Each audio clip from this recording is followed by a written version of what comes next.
Welcome, everyone. Let's call this meeting to order of the San Marcos City Council for May 10th, 2022. If you could please rise for the Pledge of Allegiance.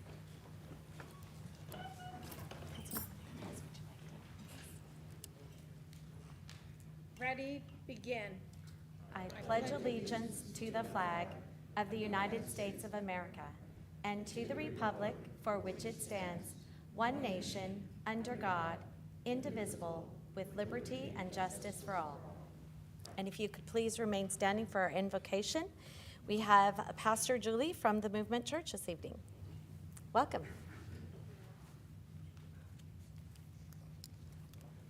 Thank you so much. I appreciate the opportunity to be here and represent faith-based organizations in the city of San Marcos.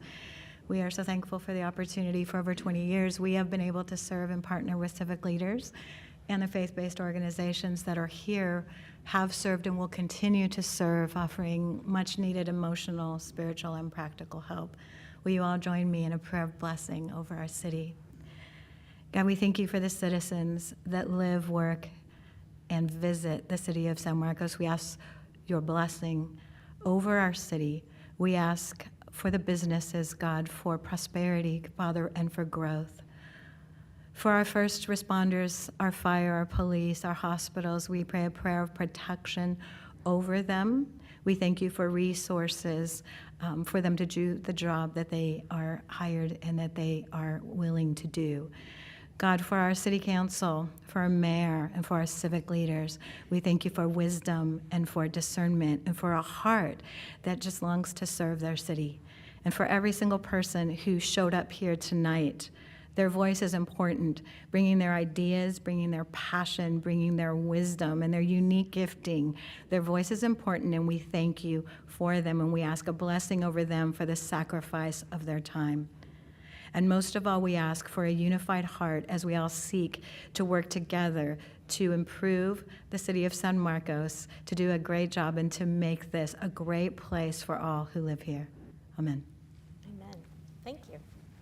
Okay, you can be seated. And can I have a roll call, please, Mr. Skullick? Councilmember Musgrove? Present. Councilmember Nunez? Present. Councilmember Walton? Here. Deputy Mayor Jenkins? Here. And Mayor Jones? Here. Okay, moving on to proclamations and presentations. The first order of business is the Smile Award presented by Councilmember Randy Walton. Thank you. I'm going to go down. Okay. All right, let's go. Yeah, let's all go down there. Yep.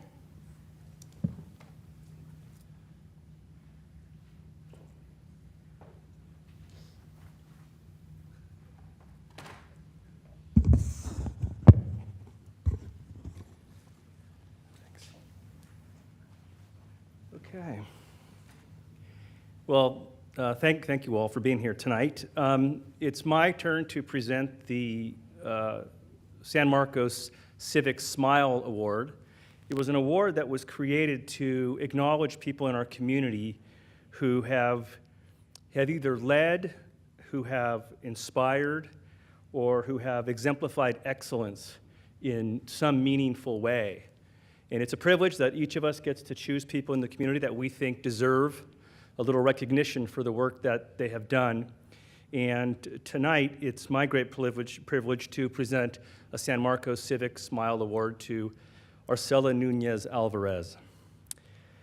Many of us have come to know Arcella through her heroic work of her organization called Universidad Popular, but her life story is an inspiration in and of itself.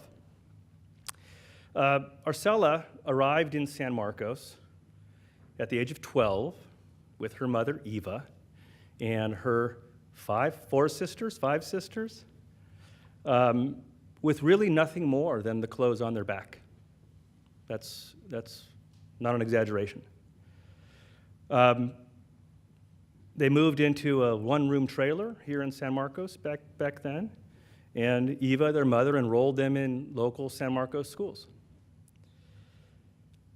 Arcella went through our school system and graduated from San Marcos High School, and she clearly had an interest in academics because she went on to UCLA and to Cal State San Marcos, and ultimately went to the University of Minnesota, where she earned a master's and a PhD. in political science and history. And despite having this academic career at her call that could have taken her many different directions away from San Marcos, Arcella always wanted to use her God-given talents and intellect to help the immigrant families in her hometown and around our region. Arcella always remembered the hardships and struggles that she and her family faced, and she remembered the good people and the organizations that helped to make her and her family's life easier at the time. So after spending 18 years as a leader in the National Latino Research Center on the campus of Cal State San Marcos, Arcella left to found the organization Universidad Popular, which some of you may have heard of. And it's a non-traditional education organization that empowers members of her community to use their democratic voices to help shape their immediate lives, to help shape their future, and to help shape the society around them. Through Universidad Popular, Arcella and her powerhouse team, including her sister and our colleague, Councilmember Maria Nunez, they've been serving the vulnerable, disadvantaged communities of immigrants, farm workers, and people with limited English proficiency in our city and around the region for many, many years now. Just part of the Universidad Popular work includes teaching courses on liberation, wisdom, dignity, and leadership. Arcella had a major leadership role in the 2020 census effort and outreach, and of course, the COVID-19 vaccine effort and outreach, which to date has vaccinated over 30,000 residents in San Marcos and around North County. And I can attest to somebody who's witnessed this, it's been pretty remarkable to see. Getting people out to get vaccinated who otherwise didn't have access or was unaware of how to get vaccinated. And it's an effort that continues to this day, and it's probably going to happen this weekend or the next weekend or soon. Arcella will tell you. It's really remarkable. So we are very fortunate as San Marcans to have Arcella in our community. We're lucky that she decided to come back and make her life here. And today it's my honor to present her with a Civic Smile Award for all that she has done.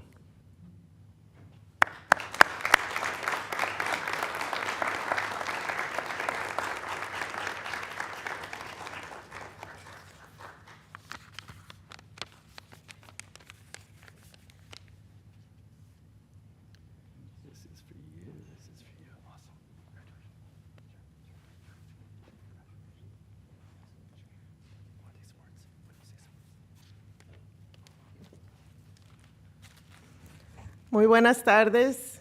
Good evening, everyone. It is truly an honor to accept this recognition, not just because it has my family's name on it, but because it really represents the work of hundreds of community members who live right here in our home community. We've been very fortunate, and today is especially a nice day to have our community leaders who are with us this evening accept this recognition, but also because it's actually Mexican Mother's Day. So as Mexican Americans, we actually celebrate 2 days, one on Sunday and then one always on the 10th. And it's also my mom's birthday. So,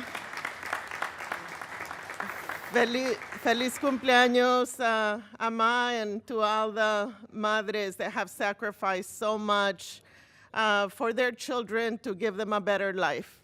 So thank you to all my compañeras y compañeros for doing all the work, for being out in the front lines, making life better for everyone in our community. To my sister, Councilmember Nunez, for being such a great example. So thank you.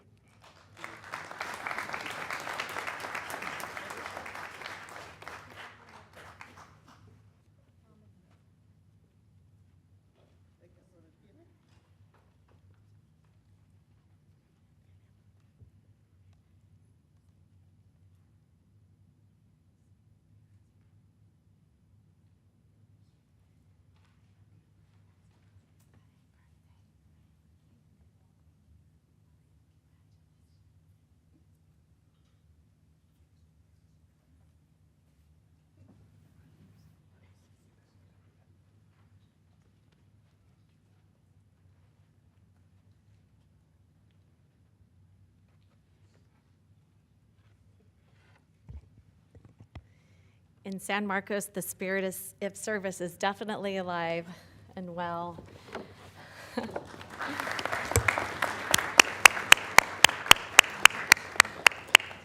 Okay, so we have something else we're going to be presenting this evening, and that is, Kat, if you could come down here. Kat Trost is accepting from our aquatics supervisor here in San Marcos.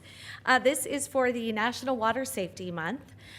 So the San Marcos City Council hereby recognizes National Water Safety Month. Whereas the citizens of San Marcos recognize the vital role that swimming and aquatics-related activities relate to good physical and mental health and enhance the quality of life for all people.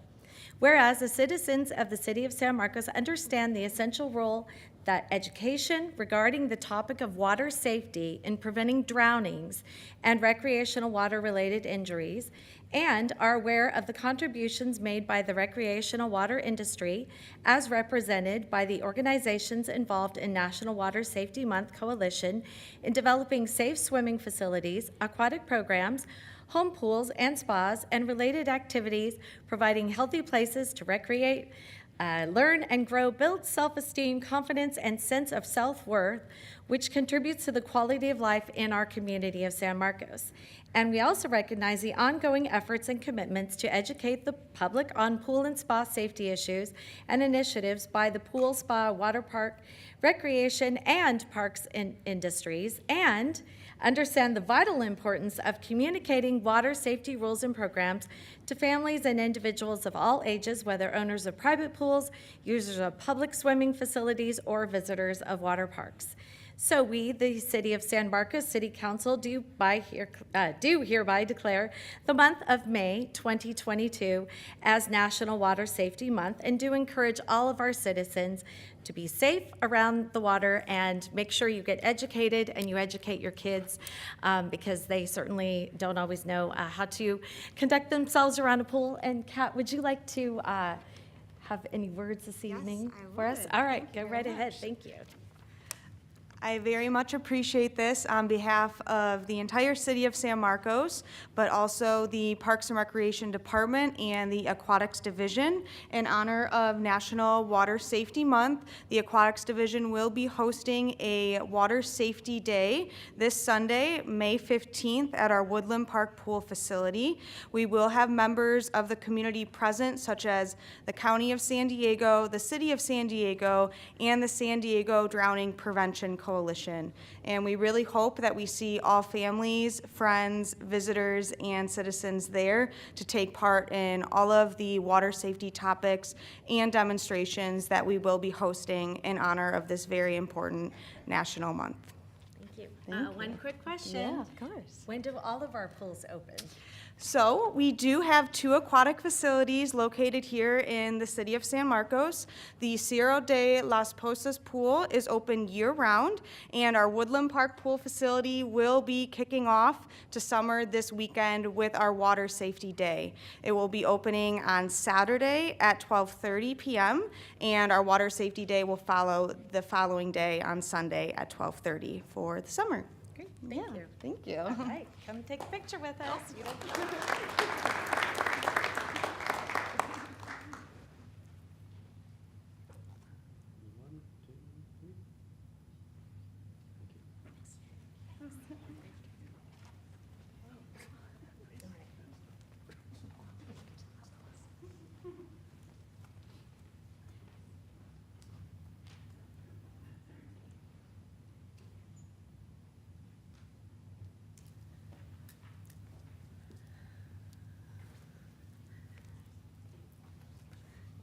Okay, now we will be moving on to our consent calendar. Sorry. Oh, gosh, Isaac, you're sitting down there and everything, all waiting, and you're like, wait. So we also have a presentation from Isaac regarding our traffic management project updates. And this actually, a lot of us are very excited to hear about, so go right ahead, Isaac. Thank you. Thank you, and good evening. So today I'm going to be providing you with an overview of the city's traffic signal system and 2 key projects that will be modernizing major components of that system. So first, I'm going to give you a brief overview of the signal network and the interconnect system. So what you see in front of you, this map is really the central area of the city, the bulk of the interconnect system. All the colored lines you see are our fiber networked in with all of our signals, which are the dots. You kind of see those colored signals. And so you can see they're obviously on all of our major roadways throughout the city. There are signals that go through San Alejo that aren't shown here for convenience, but they are there, and they do loop all the way around to Rancho Santa Fe. So real quick, our system by the numbers. We have 34 miles of fiber optic. We have 123 traffic signals connected to that fiber optic system. We have one signal that's still connected to copper, which is at Borden and Las Posas, which will be replaced shortly with the improvements that are being done by the Highlands project. There are 15 traffic signals that are not connected to the fiber optic system. Most of those signals are on secondary roadways a little further out, such as the one that's at Woodward at Timberline and Rose Ranch Road at Mulberry. So far, we've installed 139 new controllers, which is all of our signals, and that's been done part of the project that we're going to talk about a little bit later. Our fiber network also provides emergency communications to our fire stations, public works buildings, and we're using it right now to broadcast this council meeting, which goes all the way over to Palomar College. So I wanted to take a quick moment to go through 2 ways we can have signals work together to improve traffic. So the first is coordination, which is a more traditional type of signal coordination. It allows for multiple signals to turn green together. We platoon traffic through, so a grouping of traffic that kind of progresses through the signals. This is a follow the leader style of coordination. And so the coordination focuses on one kind of primary movement. So you can imagine an east-west, west-to-east movement. And coordination is not without its flaws. It can not be effective as traffic volumes become more heavy from more than one direction. For example, if we coordinated an east to west movement at an intersection, north to south or south to north movement at the intersection with high volumes of traffic can cause problems with coordination. So coordination is based basically on the distance from another signal and how long something will stay green at that intersection. This doesn't focus on traffic volumes, which of course is what we experience on a day-to-day, our day-to-day commutes. So for instance, if I wanted to coordinate a corridor between 2 and 5, I would have a set schedule that I would install at those signals to allow that platooning of traffic to occur. But we're not taking into account those volumes.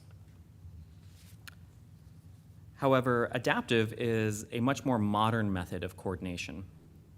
Signals are coordinated based on monitoring traffic volumes in real time. And then the traffic signals themselves will use that data to then retime themselves. So the technology is still new and currently evolving. Right now, there's lots of vendors that are trying to work to develop algorithms that can be the best at getting the most throughput, which is really the goal of what adaptive can do. So we're not concerned with any one direction of traffic. We want to manage traffic in a holistic manner at a signal. And so one of the greatest things about this latest and greatest technology is really that it allows us to do better corridor management and really can help us coordinate with other jurisdictions. Rather than focusing on a direction or corridor that's important to us, we can coordinate at where our city limits tie in with other jurisdictions or other locations such as rail crossings to really coordinate better and make sure we get lots of traffic through, which is really, like I said, what we're experiencing in congestion. So this leads us into 2 of our traffic improvement projects, and I wanted to go over where those projects are for you today. So the first is an adaptive project. As I mentioned, adaptive is a really strong potential candidate to reduce congestion. So the city's CIP project TR005 is a pilot project, and that will test out adaptive technology, and it will involve a pre- and post-project evaluation to establish the effectiveness of that system. For the pilot, we selected Nordall Road. So this addresses a lot of complexities that exist in the area if you've ever gone through there.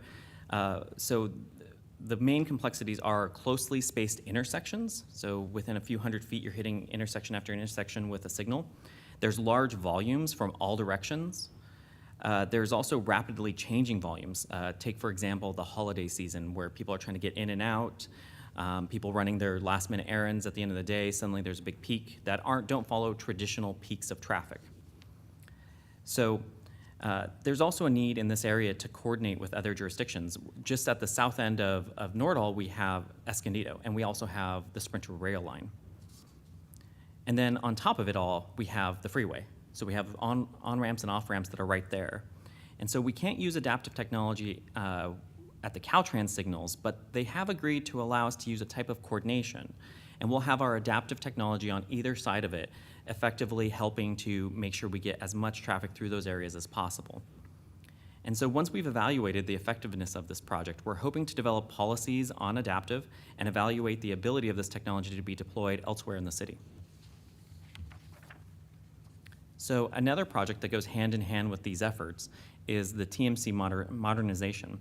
So we're going to leverage new technology to update our traffic management center, which will involve reconstructing the entire center with new and modern technology, and we'll be installing new field equipment. As I mentioned, we've already replaced all of our controllers, which is the brain inside of the signal, and so we've already done that as part of this project. We'll also be mapping our entire interconnect system, which is really important because we want to know exactly where each fiber in all of our fiber network goes. This will help us understand how we can do future expansions and leverage even more technology in the future. So that's our current status with those two projects that are very exciting, and if council has any questions, I'm here to answer them, and that concludes my presentation. Thank you, Isaac. Well, yeah, this is a big deal because when especially when you come through the city from other cities, having those, the technologies able to talk to one another. And I just want to ask a little bit about our actual, the traffic signals that have already been replaced, or the brains of them. Are they able to talk to like Escondido and then also Vista and then Carlsbad as well? Because those three are, and then the county also, because those are the three that we are adjacent to. Are they able to communicate with their systems as well? Yes, they are able to. We chose an open source technology, which the goal was to allow us the greatest amount of flexibility to come in with custom solutions to talk to other people's signals. They may have proprietary devices, but we can talk out to them. So we wanted to keep that open source so we could be as flexible as possible. Okay, and there are a lot of different platforms for the actual software that are out there. I really hope that we're able to get Northcom to switch over, which is our fire dispatch center, so that I've heard there's technology out there that can actually turn the lights before the fire engines actually get there, because they know where they're going, the route that they're taking, based on the dispatch center dispatching them. So that would be very cool if that were to happen. And then I just want to double check. I believe adaptive is the same as the dynamic sequencing. That's like the same. Yes, so you'll hear a lot of different terms, but effectively it's using basically an algorithm or machine learning Right, to AI, then reprogram. intelligence. Yes. Don't get scared. It's the wave of the future. And then, too, as our transportation system evolves, a lot of it will have to do with the autonomous vehicles, and that too. I literally was not a believer. I was thinking that's crazy. But being that my car practically drives itself, I could actually see it would be very advantageous. And at one of the Sandag presentations that we saw, that it actually can change the lights and keep everyone together as a pack, because your cars are talking to one another, so you don't actually have to drive them. They're literally just following like those drones that are, following the AI, which is really interesting. Anyway, I'm excited to see this moving forward. And I think that's all I have. I saw, Deputy Mayor, you had something? I have a couple questions, Okay. Isaac. You said, if I understood you correctly, the other cities do not have to have the same system in order for us to talk. Like, I'm thinking of Nordal and Mission. That doesn't seem like it works well some days. So it depends. In certain situations, we might want to work with the jurisdiction to see if we can install our controller for a streamlined effect, and we would enter into an agreement with them to work with them on that. It's not necessary with our platform. We can communicate out and give them our information through our system, and then they can use that information to then do work on their end to make coordination occur, whether or not that's more traditional coordination or the adaptive type of coordination. That's really up to them, but we can feed that information out. There's a lot of different ways we can work with them. Okay. And approximately, how much money, because traffic's been a big concern for a long time, approximately how much money would you say we've spent over the last few years trying to work on this? Because I think sometimes people get stuck in traffic and they think we're not doing anything, and we are doing a lot and spending a lot of money to improve the system. So do you have any idea approximately how many? I'm thinking it's in the millions. It is. And between the two projects, we're currently budgeted at $2.8 million. Okay. And approximately how much more do you foresee needing in order to hopefully one day have a complete package together? Well, this really effectively, we're going to demonstrate updating our TMC and getting it ready because we had a very outdated TMC. The adaptive technology as a pilot, we really have to see how effective this is. As I mentioned, there's lots of vendors. We really need to evaluate this thoroughly. However, being cautiously optimistic, if we can apply that in other locations and other corridors, it'll really benefit traffic. But we'll really have to see what happens there. I really couldn't say what the final number would be, but we are working towards improvement. From a cost perspective, the replacement of the controllers and the TMC, that capital cost for all that equipment is the lion's share. Putting that system in enables to go to the adaptive systems, and so the lion's share of that upfront capital cost has been spent. Not that there won't be some going forward, but it won't be at that level. And I think we have to also understand that we can spend all of this money and do our best to make it better. We may only pick up a few seconds here or there with certain lights, correct? That's absolutely correct. Okay. And the last piece, the Caltrans piece, you talked about that they're allowing us to coordinate, but they're not really to the point of being adaptive. I remember several years ago when the director came and talked about, we asked, because we don't control, I think people think we control those signals and we don't. So I think we asked him and he said he's open to discussion about trying to coordinate better, but they have a very much older system, I believe. And so are they making the steps to improve those signals, those at their intersections, or is it not really? Yeah, I think working with us to install coordination that talks to our adaptive signals is a great first step. And they have a very large inventory of signals they have to be cognizant of. So I think we are moving in the right direction. Okay. And I think that, not that anybody wants to cut Caltrans a break, but I think we have to also at least understand their world in that they literally have hundreds of cities across the state they have to deal with a whole variety of systems. And so one of the things that they've said, which if cities standardized, then that would be easier for them to make coordination. But if they had to try and build a system that had to work with however many other systems might be out there, it's very difficult for them. So I think it's a sign of good faith that they're willing to work with us on this. I think it's a sign of trust that they have with us that we'll work with them and try and do a good job, because I think they'd like to figure it out too. Their goal is to move the freeway, and our goal is to move the surface street, and those often do come in conflict.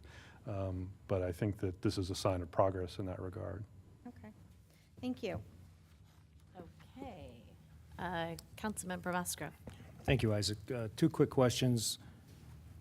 Is the system going to be a series of nodes operating independently? And if so, what is their range, or is it a centralized server that manages different areas to keep traffic moving?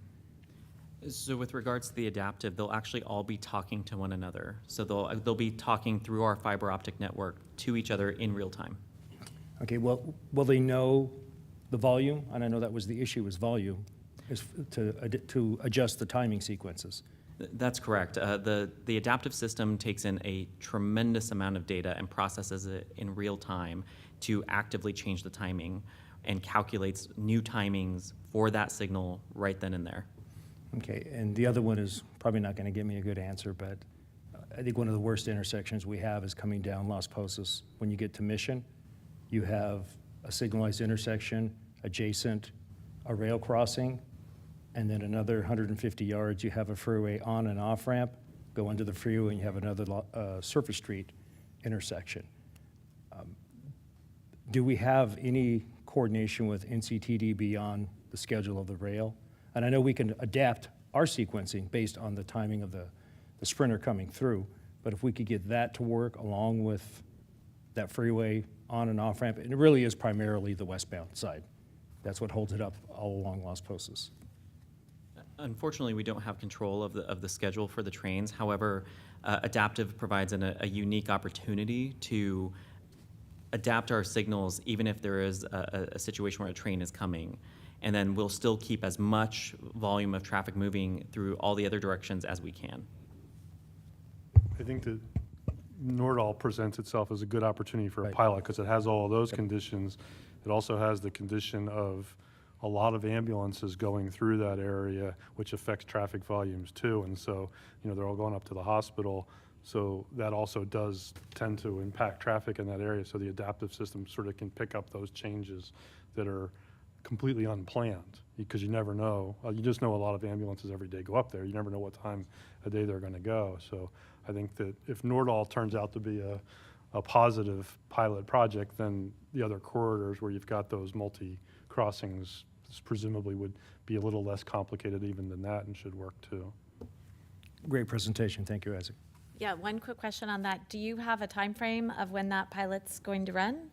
Do we know? So we're currently designing it right now, Okay. and we have to, right now we're coordinating with Caltrans, which is going to take a little while to really get everything worked out because ideally we'd love to put adaptive everywhere, but because we can't, we have to work through the details of that. So it's going to take a little while. I think the adaptive should be up and running towards we're hoping for the holiday season. And then we'll also be working on the TMC this summer and hopefully getting the lion's share of the work on the TMC done, which will also be helpful. Okay, any other comments? No, okay, thank you very much, Isaac. Okay, moving on to our consent calendar. We have 6 items. Do any council members wish to pull any of the items? Yes, I'd like to pull number 5, please. Okay, number 5. Any other items? No? If not, do I have a motion to approve the balance? I'll move to approve. I'll second. Okay, motion and a second. All in favor? Aye. Any noes? Okay, item number 5, Councilmember Walton. Thank you. Yeah, I wanted to pull this just because it was an agenda item with a ton of documentation and a ton of little parcels of land, and this notion of a temporary construction easements that we pay money as a city to use temporarily, right? And I was just wanted to get kind of a general overview, Jack, of what this is doing and how much it's going to cost the city. So the total project, this piece of it's a very, very small part of the project. The total project's about $3.4 million. And so it's redoing the intersection San Marcos Boulevard and Discovery, eliminating the free right from eastbound San Marcos onto Discovery. It also widens San Marcos in the westbound direction almost 1,000 feet as you come up to the intersection, up to Discovery. So the total project's about $3.4 million. We awarded that contract, I want to say it was in like December, and we've been sort of sitting on it because there's such a long lead time to get things like signal poles and and conduit and all that kind of stuff. So we're hoping the project should be starting in the next month or so, which actually works out well because school's sort of fading away and we can get a lot of the work done in the summer while school's out and traffic tends to be a little less impacted there. This particular item, I think the total cost is about $38,000 among the 3 parcels. And so a temporary construction easement, which is one element. Think of that as sort of temporary rent. When you do a road widening, you tend to have to get off to the side of the road, and your right-of-way may not go all the way where you need to get to, and so you need to use some of those abutting property owners, some of their property, and so you need to compensate them for the use of that. There's some permanent easement in here as well. So doing the combination of the permanent easement and the temporary easement, but I think it totaled out to between 3 areas of it, about $38,000 of total cost. And then when construction's done or it's no longer needed, the land is essentially. Yeah, so what we need permanently, obviously, we keep, but then the temporary goes back to the owner. So you just sort of use that while you had to get off to the side of the road to do the work. Okay, excellent, thank you. Sure. Okay, any other questions? Okay, do I have a motion to approve? So moved? Second. Okay, motion is second, all in favor? Aye. Aye.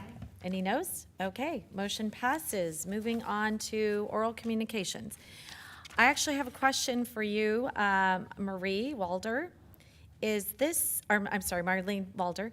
Is this on the public hearing on the Barham property, or is it on oral communications in general? Okay, perfect. Well, then you are up, so come on down. I wasn't clear, so I wanted to make sure I didn't have you speaking on the wrong item. I could do the other one too, but... Welcome. Okay. I usually carry loud enough and welcome. Hello, everybody, and thank you for having me speak. What I'm really coming about is Barham itself, and I spoke last time on it. On 5/1, I think that was the date at 2 o'clock in the afternoon, there was a big accident. You could hear the car screech and then the bang. On 5/4, another car crash at 8:20 p.m. I have a feeling, I didn't see any of these, but I have a feeling someone ran the red light and tried to stop and hit the other car. The other car ended up on, this is coming from Woodland Parkway, Rancheros, but this is right where my mobile home is, basically. That car crash, the guy hit the other car and ended up going like that, broke the tree that's on the sidewalk, and ended up on the bank. And today at 5:10, today's 5:10, at 4 o'clock, the entrance of our park, again coming from Woodland, right beyond the entrance of our park, hit someone else. I don't know what happened, but the guy was once again where our wall is. And I feel that the sight of vision is not enough, the way they allowed them to put up that brick wall across or in front of our park. But the speed has been decided that it had to be 40, but the signs say senior park 35, otherwise it's 45, and at another place it's another speed, and it's all in the one block. So the signs make no sense to me. Changing the subject quickly before my time runs out, maybe Jack could see what Oceanside is doing for the yearly inspection on parks, because when I first moved to our mobile home park 35 years ago, we had a yearly inspection. I don't know who did the inspecting, who paid for it, but yearly they came out, they looked at the things that covered our carports. If you had hit it and it was bent, they required you to fix it. If the street was bad, they required the owner to fix it. In the meantime, this is going to be a joke what passed for us in our mobile home park, because the problems, they're fixing the street and they're only fixing the worst of the alligator parts where the street is becoming a pothole. Otherwise, they're not fixing the big cracks that go and that they're an inch wide. They're not on the list for being fixed, and not all the cracks are being on the list for being fixed. I don't understand, because when I used to own apartment houses long ago, we had to worry about all the infrastructures. The people paid the rent. Sometimes their rent didn't cover what we were doing. We fixed the sidewalks, we fixed the streets that ran in our big apartment house, and we fixed the streets that there were never any cracks in it or trip areas. And I've written them about the trip area between the blacktop and the cement, and that's not one of the areas that's being fixed. And it runs down our block that the blacktop is an inch taller, and you can actually see where I tripped and fell. I mean, where I made a hole in the blacktop and fell, but I fell where the cracks are. Pools. This is for the not the homeowner's use, but it's the property owner who is supposed to maintain, and it's not supposed to be because of an increase in rent each time. They have been getting rent, and just like when you have homeowners association fees, it's like a rent, but it's for the privilege of owning the land that they're paying. They're the owner of the land. They're paying for the land they own to make sure streets are taken care of, that infrastructure is taken care of, and pools, amenities. If I owned the apartment house, I was the responsible party for owning the apartment house, not the residents, not the tenants, but part of their rent. Thank you. It's a non-agendized item, so we can't discuss that this evening. Moving on to our next public speaker, we have Ellen Ambergy. I'm so sorry. My apologies. Followed by Frank Petralia, and then after that, it will be Werner Dixon. So Ellen? Oh, Frank speak first? Okay.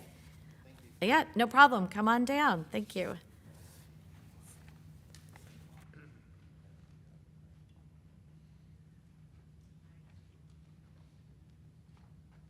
That's okay. We want you to make sense if you have like certain Yes. things too. We don't want it to be out of order either. Exactly. Thank you. Welcome. Good Thank you. evening. My name is Frank Petralia. I am president of the Capitolina Mobile Home Owners Association, HOA, of El Dorado Mobile Home Park at 1515 Capitolina Road in San Marcos. I want to talk about the El Dorado Mobile Home Park Regulatory Agreement and Declaration of Restricted Covenants. It is referred to as the Model Long-Term Lease Accord. Mary Coda, our HOA secretary, and I last month met separately with our former council member, Ms. Nunez, and current council member, Ed Musgrove, to broadly discuss our concerns about the lease accord. Also, before the last council meeting, I briefly spoke with Mr. Griffin and our Ellen Ambergy, our HOA treasurer, spoke to Mayor Jones and at her request emailed her. Mayor Jones replied back that she would have members of her staff contact us to help in resolving the issues the homeowners are having with the long-term lease accord. With that said, I want to inform the entire City Council on why we have reached out to the city for any assistance it can provide. The lease has not worked well for the homeowners in El Dorado Mobile Home Park. The current park owner, Klieg Enterprises, in our opinion, has continually violated the lease, especially regarding rent increases, both the annual rent increases and the calculations of the purchaser base rent increases when a home is sold, both of which are the two main tenets and principles of the lease because it provides an increase in rent to the park owner. The HOA president and one other board member, as outlined in the lease, have the authority to verify purchaser base rent increases. We have been prevented to verify the approximate 30 purchaser base rent increases by the park owners since the lease went into effect. The lease is specific on how and when verification of the rent roll is to take place and performed. It is in Section 3V of the lease. We have concerns that the calculations of the purchaser base rent increases are incorrect. Denying the HOA verification of the affected rent roll for these rent increases in itself is a breach of the lease. There are other violations also. We, the homeowners, find ourselves in a unique situation. El Dorado is the only mobile home park where the model mobile home or the model lease is used in the city. We have had no one to compare, evaluate, or assess our concerns and findings. We felt that we stood alone and that wasn't fair. And we refused to believe that that was the intent of the city when the long-term lease was adopted. Again, that's why we are reaching out to the city. The current park owner has refused to meet with the park owner's representatives or any of the homeowners concerning any matters pertaining to the lease. There are no consequences to the park owner for refusing to abide by the term of the lease. And the city, as far as we know, has never monitored or evaluated the lease to see if the application is actually in compliance and working. The HOA board requests a formal meeting with city representatives that are knowledgeable with the terms of the long-term lease, where we can present our findings and provide breaches of the lease by the park owner. The city of San Marcos spent years in city funds to start and implement this model lease. We believe it is in the city's best interest to hear our concerns in a formal private meeting where our HOA board, as representatives of the homeowners of El Dorado Mobile Home Park, can discuss and outline our documentations and findings. Thank you very much for the opportunity to bring our concerns about the long-term lease accord to your attention, and we are looking forward to coming together with the city to discuss these issues. Again, thank you. Thank you, Frank. You're welcome. And is it Ellen next? Yes, or- Ellen okay. is next. All right, Ellen, Thank you. you're next. Thank you very much, Frank. Thank you for having me. Frank, you left your glasses up here. Uh-oh. Frank? Frank? Frank, you left your glasses up there. If you're like me, you won't be able to find anything. Thank you. Thank you for having us. I will be brief. Basically, I would like to recognize all the homeowners that came to support us. We have a large group. If you could all raise your hands. It's not just a little handful of us that are concerned about the lease and the rent increases. And we have one homeowner that had put his home up for sale and then took it off the market because of the turnover rent increase that's being implemented. And it appears that there are other people that are following in his footsteps because they can't seem to get what they want to get out of their homes because of the rent increase. So it's really important for us to be able to view those turnover rents and make sure that the calculations are correct.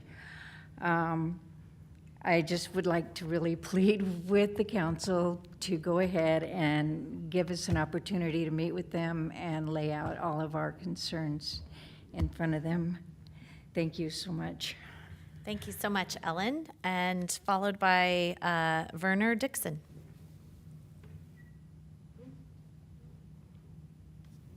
No? Okay. All right, well, Werner's not here. Oh, maybe that was a public comment that came in by email? I don't know. Okay. All right, well, that being said, thank you very much. And Jack? We're happy to meet at your convenience, so whatever time you want it, we can grab maybe after the meeting or something, we can set up a time, and happy to do that. There you go. Thank you. Okay. Thank you.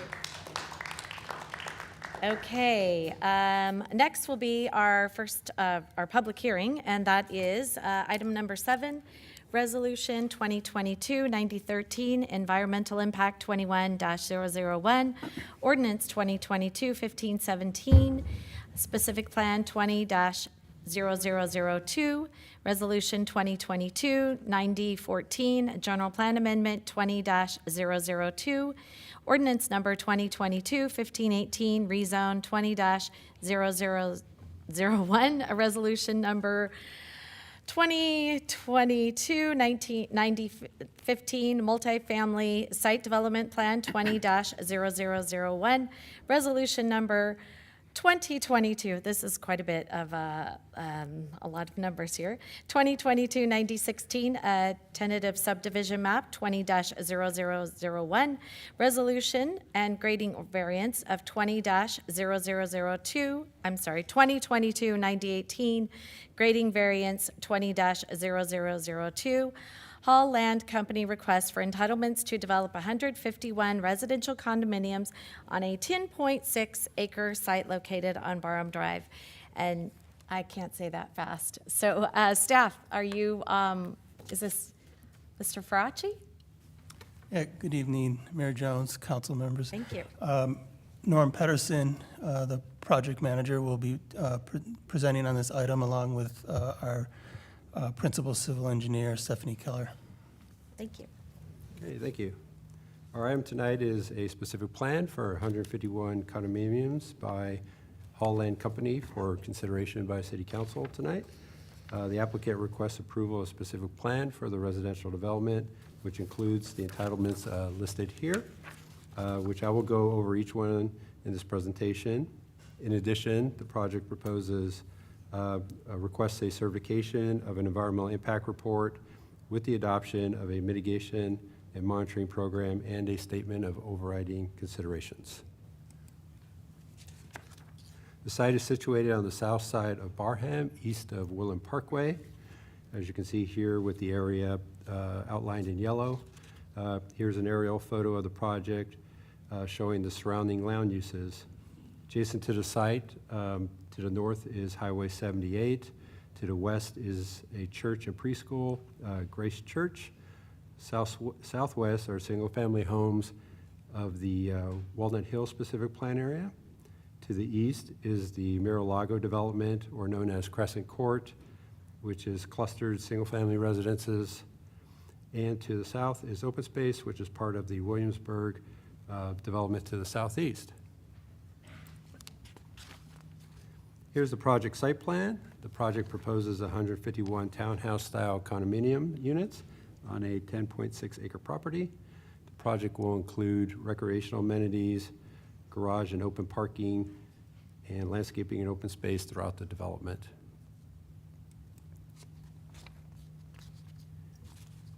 Each of the requested entitlements will be covered over the next few slides. The project requests a general plan amendment and rezone to change the land use and zoning of the subject property from mixed use 3, which allows for commercial and office development, to specific plan area to allow for multifamily residential in their specific plan. On this map, the gray color shows the property. Residential designated properties are located to the east, southeast, southwest, and southwest of the property. Mixed use is shown to the west, where the church and preschool are located. The general plan amendment and rezone would amend the general plan land use map and zoning map to the proposed specific plan area designation. The proposed Hallmark Barham specific plan will serve as the comprehensive planning document that establishes development guidelines for the project site. The document will serve as the primary land use policy and regulatory document for the project by providing a development planning review process. The only permitted use within the proposed project site will be multifamily residential and its recreational amenities to be used by the residents. The specific plan includes design standards and other requirements to achieve the specific plan objectives of a high-quality development. Under the multifamily site development plan, the project design is reviewed for compliance with the development standards of the Hallmark Barham specific plan and other regulatory provisions. The site development plan will address the design of the 151 multifamily residential units, associated private and common open space, and recreational amenities, and review the floor plans and architectural elevations. The project will be accessed by 2 driveways off of Barham Drive. Shown up here, I don't know if you can see my cursor, but basically one on the west end and one on the east end. There'll be two driveways accessing Barham Drive. And then there will be emergency access, which connects to the existing fire road to the west, and that is located over in this area here. This would just be for emergency purposes only, this access. There will be 349 parking spaces for the project. Units will have 1 or 2 car garages, and there will be 56 guest spaces. The proposed project includes a mix of 2 to 3 story townhomes ranging in size from 860 square feet to 2,100 square feet. Recreational amenities will include a community building, 4 tot lots, barbecue and fire pit seating areas, and a bocce ball court. The project applicant will be speaking after staff's presentation and is available to provide more detail regarding the proposed units and the amenities. The requested entitlements include a tentative subdivision map for a 151-unit condominium map. The buildings consist of a contemporary Spanish architectural style, including pitched tile roofs, pop-outs, and wall projections, and enhanced features such as textured colored walls, wood trim, brick, and other enhancements. The proposed architecture is compatible with the Mar-a-Lago development directly to the east.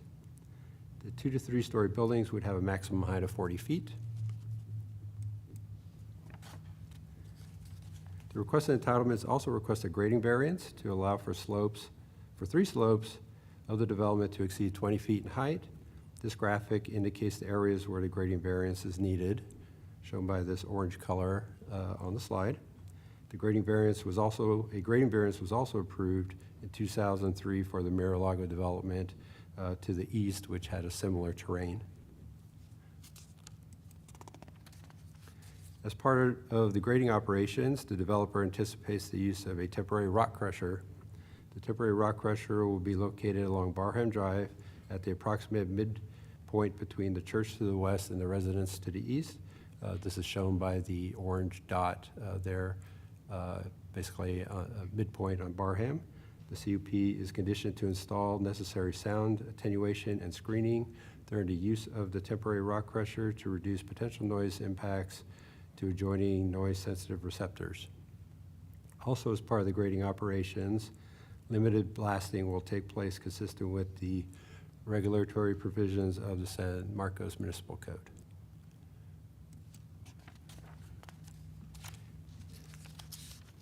In accordance with the California Environmental Quality Act, or CEQA, an environmental impact report was prepared for the project. A notice of preparation meeting was held on April 15th, 2021. The draft EIR was circulated for public review for 45 days from December 6th, 2021 to January 20th, 2022. During the public review period, a total of 5 public comments were received by the city. Response to public comments are included in the final EIR as part of your package. In summary, the EIR concluded that all areas of impact would be mitigated to less than significant, except for transportation in regards to vehicle miles traveled and land use related to levels of service of traffic. I'd like to turn it over to Stephanie Keller to talk about traffic. All right, thank you, Norm, and good evening, Mayor and City Council. I will cover the specifics on the traffic in just a minute here, but given that we're experiencing this change from LOS to VMT, I wanted to take a couple minutes to talk about what that means and the implications for projects in general. So, as you know, we've experienced this fundamental change in the way that we're analyzing traffic. Level of service has been our metric in the past, and that's focused on vehicular delay and roadway capacity. So it's essentially a measure of congestion, and it assesses the delay experienced by a motorist. But when you think about it, that's a relatively narrow view to focus just on that vehicular delay. If a project causes a level of service impact, the way to alleviate that impact is to increase vehicle throughput, sometimes at the expense of other modes of travel. For instance, a project with LOS impacts might impact them by widening roadways or reducing pedestrian crossing times or by restriping in a way that improves vehicular capacity but can have an impact on, say, bicycle facilities. And with LOS, development can occur anywhere so long as vehicle capacity improvements or measures are implemented to mitigate the impacts to drivers. So it can be a bit out of sync with California's goals for sustainability. With VMT, on the other hand, we look at the total distance that's traveled by vehicles. We analyze how many miles a person is likely to travel based on their home or work location and the transportation network that exists around that location. So areas that are walkable or bikeable or very close to transit, they perform well under that VMT standard. And having this new metric favors development and transportation infrastructure that improves mobility and provides alternatives to using the automobile. So now we have these two metrics, LOS and VMT, and they both actually have a place going forward. Level of service is not our tool any longer for assessing transportation impacts under CEQA, but cities like San Marcos can still require congestion-related transportation analysis and mitigation through planning approval processes like this one. So San Marcos requires an LOS-based analysis for general plan consistency because land use impacts are CEQA impacts, even though LOS isn't our CEQA metric for transportation analyses anymore. And then for the transportation analysis component, we analyze VMT and assess impacts to pedestrians and bicycles, transit, and all of those sorts of things. For this project, the traffic study estimated that the project would generate approximately 1,200 average daily trips. And from a level of service standpoint, it identified two locations where there is a significant impact, and we'll get into those in just a second here. So the first location is at Barham Drive at the project driveways, which you can see up on your screen there. During the PM peak hour, the left turn movements onto westbound Barham from the project driveways operate at a level of service E, and that's considered a significant impact. So in order to reduce the cumulative impact, the project is conditioned to install signage at each of the driveways prohibiting left turns between the hours of 4 to 6. That's the PM peak, and that will affect approximately 14 vehicles during that PM peak hour. So we're not talking about a lot of cars. The project identified a second impact at Highway 78 intersection on Rancheros Drive, and that intersection currently operates at an unsatisfactory level of service F. The project traffic is going to increase that delay beyond the 2-second threshold for a level of significance. Therefore, this is also a significant impact in the near term. Installation of a traffic signal at this intersection would reduce the project's increase in delay to a level that's less than significant, but the installation of that signal isn't solely under the control of the city or of the project. The intersection falls under the jurisdiction of Caltrans, and so the intersection improvement is not assured by Caltrans, and it would not occur prior to the proposed project being built. Therefore, at this location, we see our second significant and unavoidable impact under CEQA. The project will pay PFF fees, which are contributing to the future 78 improvements that are going to alleviate a lot of the issues that we see in this location. So now on to the VMT piece of the puzzle. For assessing VMT impacts, the vehicle miles expected to be traveled by someone living or working at the project location is compared to county-wide averages. And a project's VMT per resident or per employee, depending on what kind of project it is, that needs to be 15% below the regional average. The goal over time is to bring that average down incrementally, project by project. So we want to see, to have no impact, we want to see that, that level of VMT at 85% of the average regional miles traveled. And this is a map of the county area, the VMT zones that we see. And I drew a little yellow box there around San Marcos so you can orient yourself. But what you see on here is that there's very little green and there's a whole lot of blue. The green areas in San Marcos are kind of clustered around San Marcos Boulevard and around the 78. So those areas offer the best options for multimodal transit. So they have a VMT that is less than 85% of the regional average. That's good to go. No significant impacts would be seen for sites in those areas. But most of the rest of the city is in blue.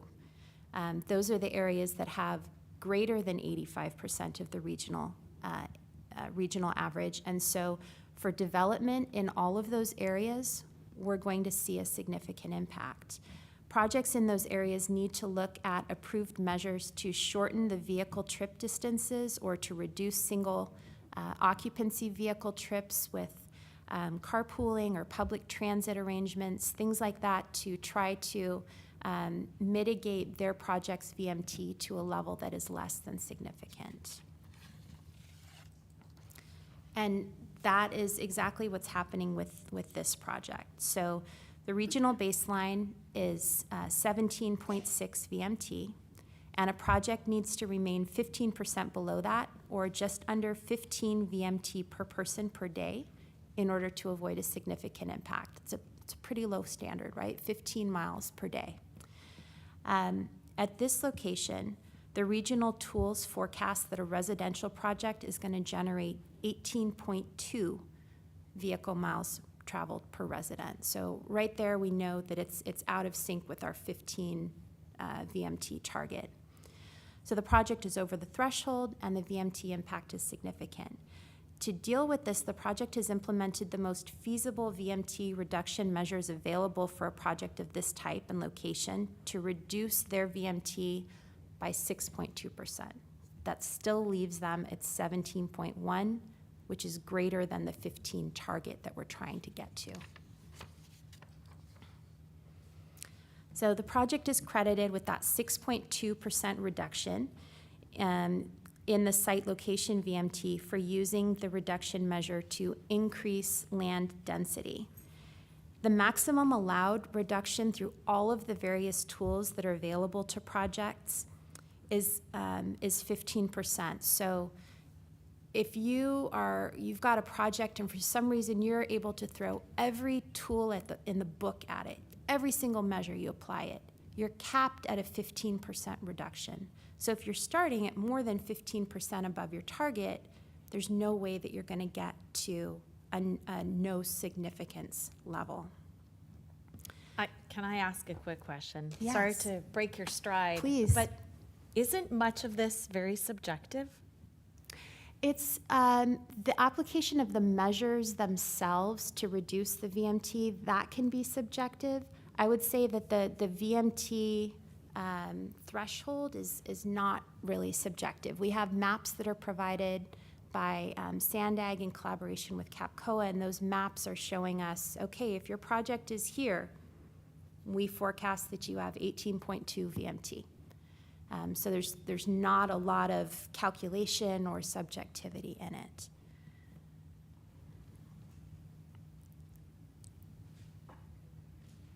Okay, all right. Well, it sounds like we might come back to that. If a project is, so for this site, they needed to, given their location, they needed to reduce the VMT by more than 21% in order to avoid a significant impact. And so they're capped at a 15% reduction. So reduction to below a level of significance is not possible at this site for this development. And therefore the impact remains significant and unavoidable.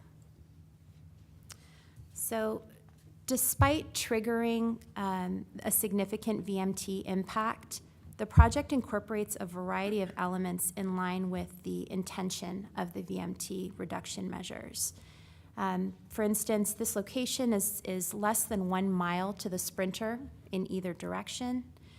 It's 3/4 of a mile to the bus stop, 1/4 mile to Inland Rail, so there are some opportunities here. There's a park and ride located adjacent to the neighboring church, and the program is implementing commute and school programs for its residents. It's also proposing, as you see on this slide, some measures that it doesn't get credit for as far as its VMT impact, but which we think are towards the goal by striping these new green bike lanes at the intersection here on Barham and Woodland to hopefully reduce potential for vehicle-bicycle conflicts and make cycling more appealing for its residents and for other people in the area. So given that a significant and unavoidable impact remains, it's worth touching on the alternative development possibility for this site. Under the current MU3 zone, the project could potentially be developed with approximately 293,000 square feet of commercial and office uses. That alternative would generate about 5,400 trips per day. This alternative, the 151 residential units, generates 1,200 ADT, so 5,400 versus 1,200 as it's proposed. And there may be other development alternatives possible. However, the VMT impact is driven primarily by the project's location. For instance, in order to be screened out from a VMT analysis, a residential development at this would need to generate fewer than 110 daily vehicle trips, or be approximately 1/10 the size of the development that's proposed. So we're not talking about eliminating a unit or two and then there is suddenly no impact. In order to be screened out, we would have about 15 residences on this site. And that's it for me for now. I'll hand it back to Norm.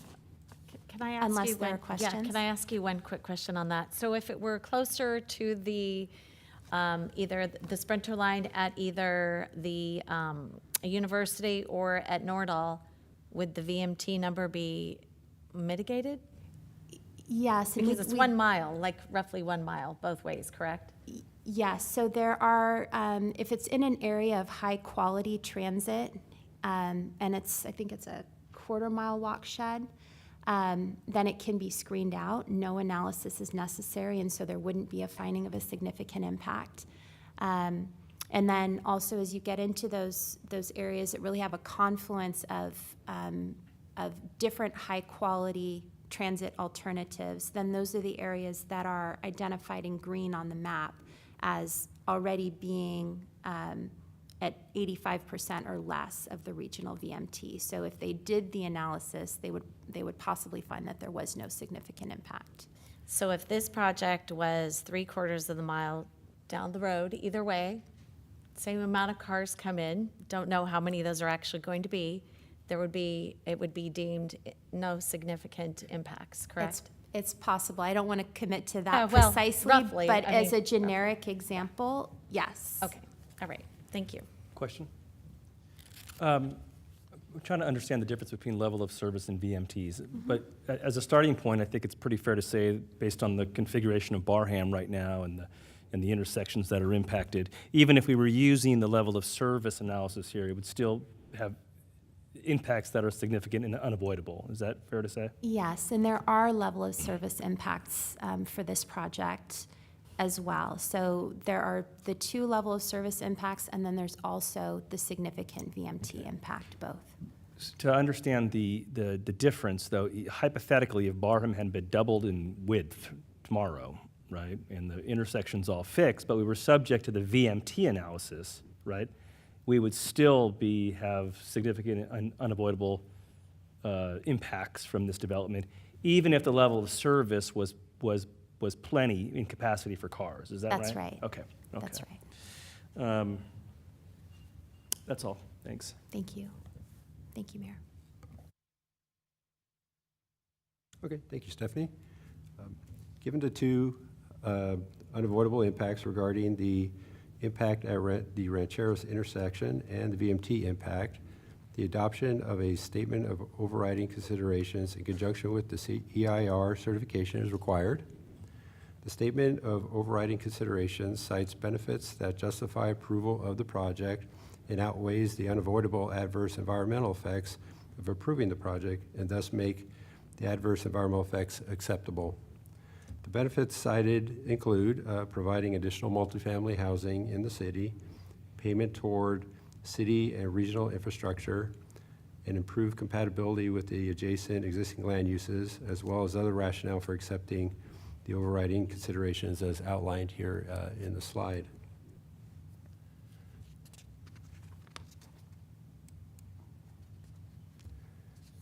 State CEQA guidelines require that EIRs examine a range of reasonable alternatives to the proposed project that would obtain the basic objectives of the project and would avoid or lessen environmental impacts. As described in the EIR and the Statement of Overriding Considerations, Alternative 1 would result in no new development of the project site, but would not meet any of the project's objectives. Alternative 2, existing land use designation, Alternative 2 would develop the site with a commercial and office development under the mixed-use 3 zone. The development footprint would be similar to the proposed project footprint and would have similar impacts to biology, cultural, and geology. This would be a more intensive use of the site, resulting in an increase in traffic, as Stephanie had indicated, approximately 4,200 more average daily trips, and a corresponding increase in air quality and greenhouse gas emission impacts. It may be possible that VMT impacts could be reduced to a level below significance based on reduction measures that apply only to commercial and office uses. However, levels of service impacts on surrounding intersections and segments would be the same or greater, including the significant and unavoidable impact at the Rancheros Drive ramp intersection. This alternative would not meet the project's objective by providing housing. Alternative 3, which would be a reduced density for a project, would involve a project with a less density at 7 dwelling units per acre, which is half the density of the proposal.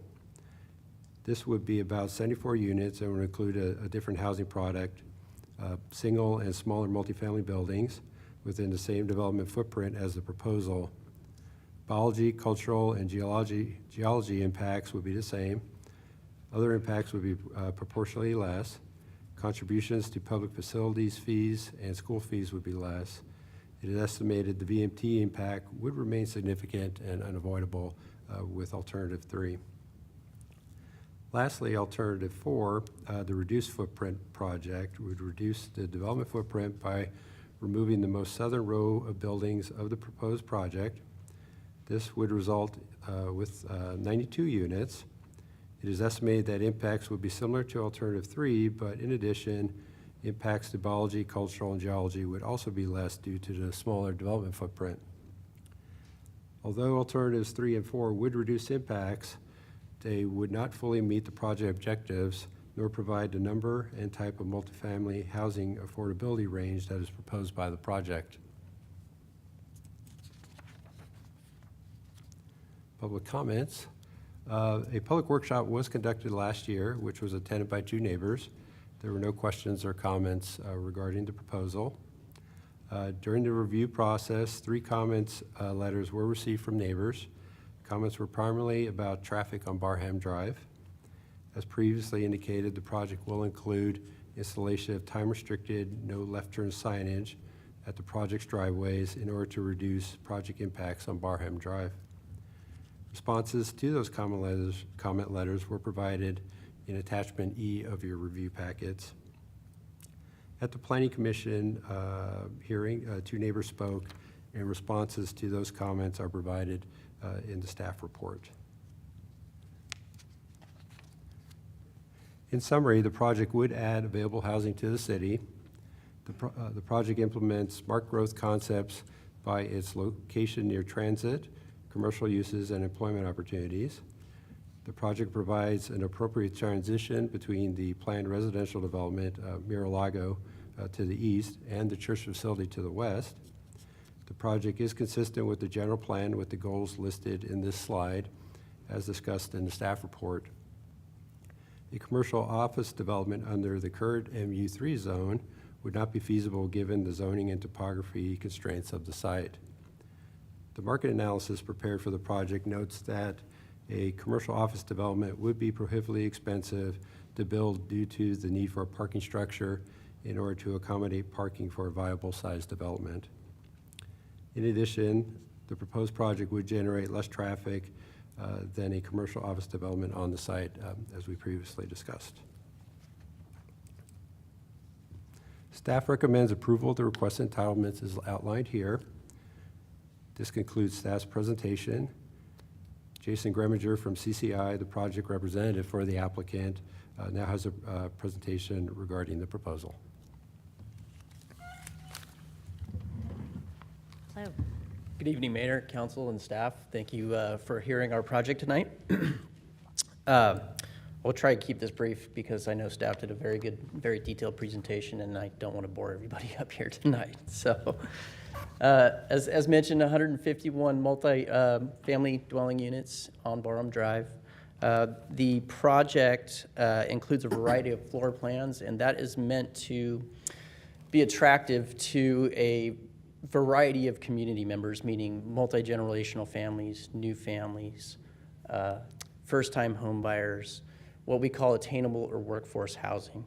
One thing that I've learned working with this company is that they do a very thorough job of trying to maintain their communities for community members, meaning that their sales department does as best to their ability as they can, work to keep investors from buying the units. They actually want to keep this a community project.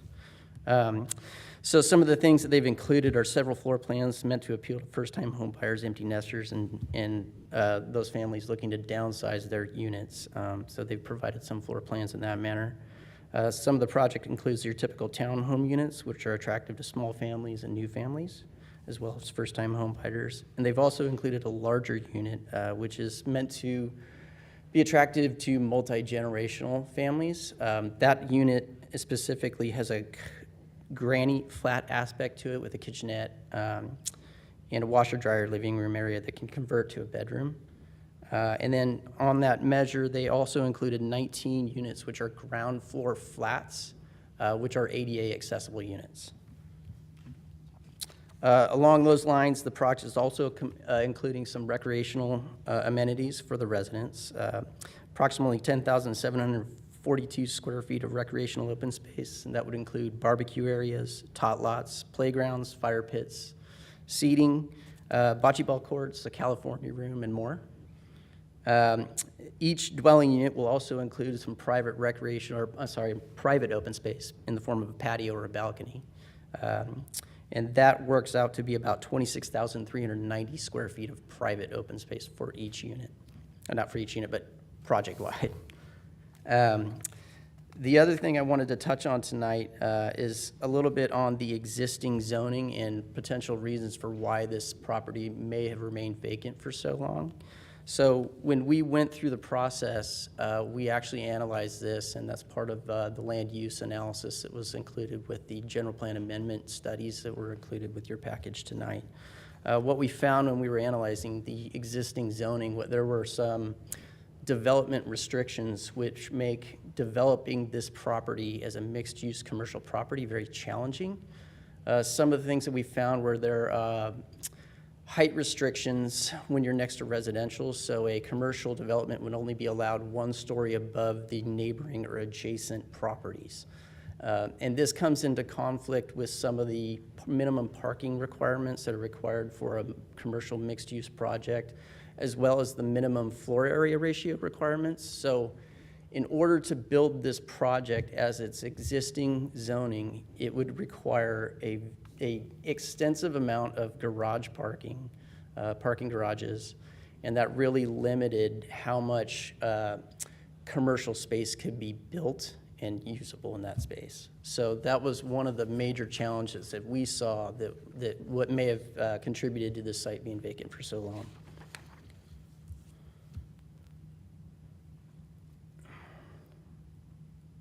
Sorry, taking a look at my notes here. I think we've done our best tonight to bring forth a project that we felt was attractive, not only visually, but had all the recreational amenities that people want in their communities these days. And then we also think that we're bringing forth a community project that can benefit first-time home buyers, new families, multi-generational families, and step-down buyers. And I think this project really is a boon to the city of San Marcos and the neighborhood and the community at wide. I'm here to answer any questions from the council and also from anybody who may be speaking from the public. Thank you, Jason. You're welcome. Okay, so the multifamily aspect and also the workforce housing is something that we really have been missing. I call it the missing middle. If you look at the housing ladder, we've got affordable housing. We have a lot of the more expensive housing, which these days has not necessarily been that people have actually paid full price for them. There's just been such a change in the values of property. Deputy Mayor Jenkins, I mean, she knows this firsthand, being that she's a real estate agent. You know, the 874 square feet up to a little over 2,100 square feet is, I think, an important range. Who are the likely residents of this property?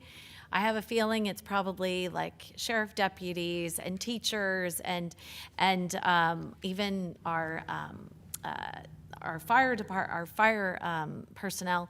I mean, a lot of those people that have never purchased a home before, that are kind of at that beginning, I think is likely who you're going to be looking to have. The thing that I'm a little confused about, and I don't know if you would answer this or staff, but when you're talking about VMT, if we're attracting people that would likely go buy up in, let's say, Temecula or Marietta, I mean, we actually have firemen that work for our city that are driving all the way to Temecula, and I know a couple of sheriff deputies as well. Is this directly going to be marketed toward them, people that are living in San Marcos already, possibly renting? Or how are we're just going to open it up and it's just going to be, you know, what my concern is always, and I'm kind of going in a roundabout way, but are we going to have a 1-year restriction on being owner occupied? I don't know that there will be any restrictions on owner occupancy. What I do know is that they will try and prevent investors from coming in and purchasing units, so they really want to focus on community members who want to stay, live, and work in San Marcos. So like you said, your firefighters, your nurses, your teachers, your young professionals, your young families. So would that be something they would be open to accept, having a 1-year occupancy, single-family residential, not an investor property? I could certainly ask them and see if they're open to that addition. For me, that would be very important. I would just hate to see many of the, you know, what we're trying to do here, in my opinion, is create that first-time home buyer opportunity. If you're opening it up and people could actually come in and be an investor and just snap up those properties, I have a problem with that. I would definitely want to know if they would be open to that. And I honestly, as I was sitting here, I was like, well, I haven't thought about this honestly prior to tonight. I have brought it up in the past, but as I'm looking at the sizes and all of that of the properties, they likely will be something that you know, a price range that's easily attainable for people that have not purchased a home before. And I think I would want to have that as a condition personally. And I hate to do that kind of at the last minute, but I would like to know if they would be open to that. I don't know if you could contact them and find out. And I hate to throw that at you right here at the 11th hour. We can certainly ask, yes. Okay, and then also, Rock Crusher. It is close to the preschool right next door, and then it's also close to residential. Are we going to be very, very careful? I saw that there were some mitigation measures to keep it kind of on the more quiet side. Is that going to be something that we're closely monitoring as far as the sound levels and all of that? It will be very, very meticulously monitored. There will be a noise analysis done. I'd like to point out that the Rock Crusher was included as a precautionary measure.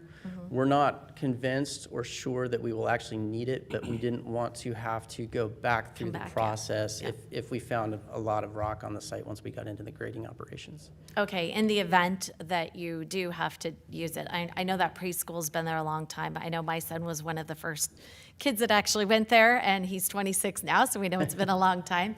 But that has been there a long time. And then also the adjacent residential properties that are flanked around this piece of property would be very important to also make sure that they Absolutely. don't have issues. Okay. Yeah, they'll be required to set up noise barriers, maintain a certain noise threshold from that machine to any of the property lines. Okay, all right. That's all the questions that I have right now. Any other questions? Yes, Councilmember Yeah, Walton. but I just need some clarity at the moment because the Mayor, you're suggesting that an approval of this project come with a condition that there is a requirement that any owner has to occupy the premises for 1 year. one year, or it does not get approved without that condition? I'd like to see if they would go along with it. And I know we've actually had that in the past. I know, but this is game day, Yeah, right? I know. So I know. you know, I know. it's- I wish I would have that'll thought be it. part of it. And maybe we have it as a that we try to get them to do it. That I do have a problem with investors coming in and snapping up all these properties, and then now you've got all of these other people that actually want to live close. To reduce our VMTs, I think it's an important thing. If we are, trying to encourage people to live, if they're already working here, to live locally as well, I think it would be a very important consideration. I just would like to see if there's a possibility that they could either guarantee it. If they can't guarantee it, that they actually ask people and give maybe preference to people that are owner occupied. And that might be another consideration, but something to ensure that investors don't come in and buy up all these properties. Sure, and I will say that their sales team does work to weed out investors. For example, the Mission 24 project, they had quite a lot of investors coming after them on that one, and they were doing a very effective job at preventing them from buying those units. So it's something that we can explore in the CCNRs, and yes. And that's why, honestly, I do know that you did it there, or that they did it there at that project, because one of my old neighbors, not a current neighbor, one of my old neighbors, their kids that I knew growing up actually bought a home there. And it's great to see, people actually being able to stay in the community when they've actually, we're trying to encourage them to stay local and be able to Absolutely. have the opportunity to actually buy a property. That's the goal, absolutely. Okay, all right. Anything else? I have comments, no more questions. Okay, yeah, go ahead. Sure. Well, thank you for the presentation, staff and sir. This conversation sort of highlights what I think are inherent flaws in our process as a city, and that is learning all of these things the night of approval. And we are in the midst of a true housing affordability crisis, right? And that this has been developing for the last couple of years. Your project started a long time ago, so there's, obviously we don't blame you for things like this, but it's gotten acute, right? To the point where most working people cannot afford a house. And just in anticipation of tonight, I looked at the of the 151 dwellings you have, there'll be 19 that are 874 square feet, and then they jump up to 1,300. So out of curiosity, I decided to look what the average price per square foot of a condo in a townhouse in San Marcos is today, and it was $539 a square foot. If that were applied to your project, I understand this is not going to be pinpoint accuracy. The 19 874 square foot ones would have a price range of about $470,000 and change. But the next largest 1,300 square foot one would be about $735,000.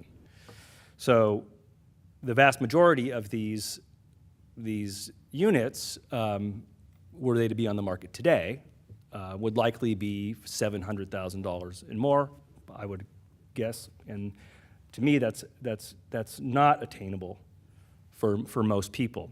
And I'm not here to to cast blame on anything. I think you guys have done what you've been allowed to do, and it looks like a perfectly fine project to me. But it highlights this concern that I've had, that's sending a message to developers like yourself on day one when you walk up to the counter for the first time to say, hey, look, these are the kinds of projects that we need in our city, right? We need smaller, denser, less square footage, so the teacher and the firefighter or whatever, they can actually buy a place. Because I've only been on this council for 3.5 years, but I've heard this story enough where the builders come to the podium and they say, oh, this is going to be attainable, and then it just isn't.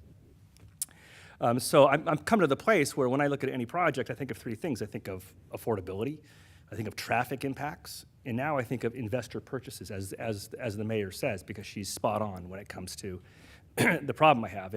And I heard the Mission 24 story, and I have total respect if you guys turned away wealthy investors who just wanted to snap up those units with cash. You know, if I were king for a day, I would make a law that makes that illegal somehow, and I think we should consider looking at ways to truly limit that going forward, because it is becoming a problem. Traffic is traffic. I think that you know, Barham's a mess now. The fact that we have a right to give overriding consideration, I think, is an indication that projects like yours that are kind of on the edge of what's allowable, they've given us the mechanism to override those considerations, and I think it's appropriate in a project like yours. So this is me giving sort of more of a philosophical speech about the place we find ourselves. You just happen to be at the podium, so I apologize for that. But it is serious, right? If we're going to be a town that's trying to attract young families and college students because we celebrate our colleges here, we can't be a city that says, hey, students and young professionals, you can't live here. We have to at least try to do our best in the current environment to create housing that people can actually afford. And I don't think your project is one of those, quite frankly, at least with most of the units. I think I think you can do 1 bedrooms that are smaller, and you can do 2 and 3 bedrooms that are smaller, and you could trim the edges to create a more affordable product. But you know, we find ourselves here. You've done everything that's been asked of you to get to the podium today, and I respect and honor that. So thank you. Well, the only problem is if they go smaller, they're going to have more traffic and it would be denser, and therefore it wouldn't actually probably be compatible with the neighborhood surrounding it. So, and, yeah, you know, I'm talking philosophically. I don't mean on this parcel. Yeah. But I'm talking, but we do have to go smaller. Agreed, but I think on this, I think you've done a great job on this piece of property. Okay, Councilmember Musgrove, I saw you waving your hand, so. A few times. Sorry. Jack, do we have any updates on anything that Caltrans might do to improve that interchange? I know it was a discussion a while back, and there were plans to look at it and realign. Is that just all gone by the wayside? No, the city has appropriated $16.2 million of its public facilities fees to the Woodland Parkway interchange reconstruction. We've entered into a contract with Caltrans to do all the design, environmental right-of-way work. That's slowed down as a standalone project because it doesn't make any sense to do that if the region's going to seriously look at the HOV lane connectors from the 78 onto the 15, or from the 15 onto the 78. And so this project, that interchange is part of that, because the bridge widening that needs to occur would need to accommodate those HOV lanes, however they eventually get organized. So no, that project's not dead at all, but it's wound up into a larger regional project that would run from the 15 with those HOV lanes all the way through. I don't want to say all the way to Twin Oaks, because it would sort of peter out a little bit, but through that Woodland Parkway Bridge area. So, but we've already invested a lot of money in that project, and it's not going as fast as we would like, but those kinds of major highway projects never do. Rhetorically, I'm sure you're not developing a project that's going to price yourself out of the market. An assumption? Fair? That's a fair assumption, yes. Thank you. And maybe I build it. just to tack on to my comment there, that $16 million is pre-construction costs. You're talking about a $70 million well, geez, it was $70 million before 2022 started. So it's probably 20% higher than that now. So you can kind of get the range of telling any developer that they need to go and put a signal over there wouldn't make any sense at all from a financial perspective, given it would have such a minimal impact on the actual traffic. And we need to find out if the whole legislation that's passing through now, currently at the state level, is going to, being that they're saying they can no longer expand the footprints of highways, whether that would actually affect the connectors, which that remains to be seen as to if that affects it, which Jack and I had this discussion earlier today, as a matter of fact. So I'll be checking with Sandig to find out if that is going to affect those connectors, which would then, of course, affect everything, as it always does. Any other questions? Yes, Deputy Mayor. Let's see, I was making some notes as we went through. Your 56 guest spaces, is that part of the 349? Or is it 56 in addition to the 349? That should be part of the entire parking Okay. numbers. Yeah, that is part of the entire parking number for the project. So and garage included. Okay. And I'm guessing there'll be something in the, I don't know if it would be an HOA or CC&R requirement that they have to park in their garage? Correct. Okay. Yes, absolutely. In the CC&Rs, actually. Okay. And then, let's see, you answered about the one-floor units. I'm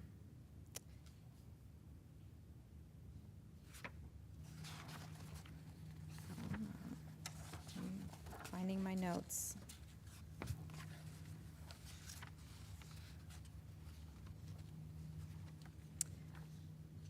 You answered that. So the green bike lanes on page 23, it looks like they were, it's just for a portion of the Barham Road. Norm, could you bring that slide up on your presentation, Norm 23? I just want to clarify. Yes, we've included those at the Woodland intersection, and then there's another one on the south side at La Marie in Barham as well. Okay, so what is the benefit of having just a partial bike lane on the road? Well, there are bike lanes that actually exist on Barham. These are more bike safety measures at the intersection. And maybe, Stephanie, you can talk to this a little bit more clearer than I with a little bit more knowledge. But I think the intent was they're more visible to drivers at the intersections so they can see where the bikes are stopping. Gives them a dedicated space to stop in the road. Okay, just seems to me like the whole bike lane should be painted green, but that's not the case, I guess. Okay. When you talked about, when one of you talked about the VMT and the alternatives to the project and the transportation, there was a mention of high-quality transit, and if there was high-quality transit, does that mean VMT doesn't apply? Projects that are in the vicinity of high-quality transit areas are screened out from the VMT analysis. And we have just a couple of those areas, and the project needs to be within a half-mile walk shed. So not a half-mile radius, but the actual distance that it takes you to walk. I think we have 4 clusters of those. So they're relatively tight areas, and that high quality transit definition is specified in our traffic impact analysis guidelines, and there are a number of different characteristics that have to be met. So that was why I was tempted, Mayor, to add qualifiers to your excellent question. It's not just proximity to bus stops. There are requirements about Sprinter Rail coordination with those bus stops and the frequency of service at those bus stops. So a number of different qualifiers have to apply for it to be a high-quality transit area, and then it would be screened out from analysis. Okay. And then, so where does, we've heard that, let's just call it 5%, might be lower, might be higher, that less than 5% of the people use transit. So I'm trying to understand if less than 5% of these people, or in an area where it's high-quality transit, if less than 5% of those people use transit, how does that make it VMT not needed? That's a kind of off. It's rhetorical. Yeah, That was a point I was trying to make a little bit earlier. I don't get that. I don't get that. It's an excellent question. I think overall the philosophy is a part of Sandag's, big 5 moves, right? Let's really start implementing some philosophies that put pressure on single occupancy vehicle drivers and encourage development that provides an opportunity, not necessarily the use, but an opportunity for people to use other modes of transit. And I think that we're not looking at this as a snapshot in time. We're implementing these new policies because the hope is that cumulatively over time that we will disincentivize those remote developments, like the mayor was talking about development in Murrieta or Temecula. Those would be areas of higher VMT. As you start to move away from San Marcos into Escondido, that's higher VMT. So disincentivizing those areas and encouraging development in areas where we can develop more densely and more tightly around opportunities for other alternative modes. Okay. And then answered I was confused in the beginning if this was going to be rental or for sale, and it's obviously for sale because you're talking about investors. So then, and there's no designated affordable unit, so we'll be paying in lieu fee? We will be paying the in lieu fee. Yeah. Okay. And then, so back to the investor question. I know on the, was it Mission 24? What's the one by Stater Brothers? 316. Oh, by Stater Brothers? The one by Stater Brothers. Oh, that was. That was Mission 24. Okay. Yeah. You guys have all these I numbers. remember, Right. I remember seeing on their website that it was specific, I think it said for the first year, maybe it was a different place, that there were no investors. So I'm just wondering if it was there, why would it not be here? If it was probably in the Mission 24 advertising, then I'm sure it will be on this one as well. Okay, okay. And then I guess maybe a question for Helen. If the council wanted there to be something more specific about that, how is that addressed at this point in time? At this late date, I would suggest if the council is in agreement that that kind of a condition should be imposed on this project, that you take a recess so that something could be drafted. If not, continue the matter so that something could be drafted. Mm-hmm. Well, what we could do is, could we add something in there that we'd like to encourage them to do their best to have owner occupied, but not make it an actual condition, but make it something that we would like to see?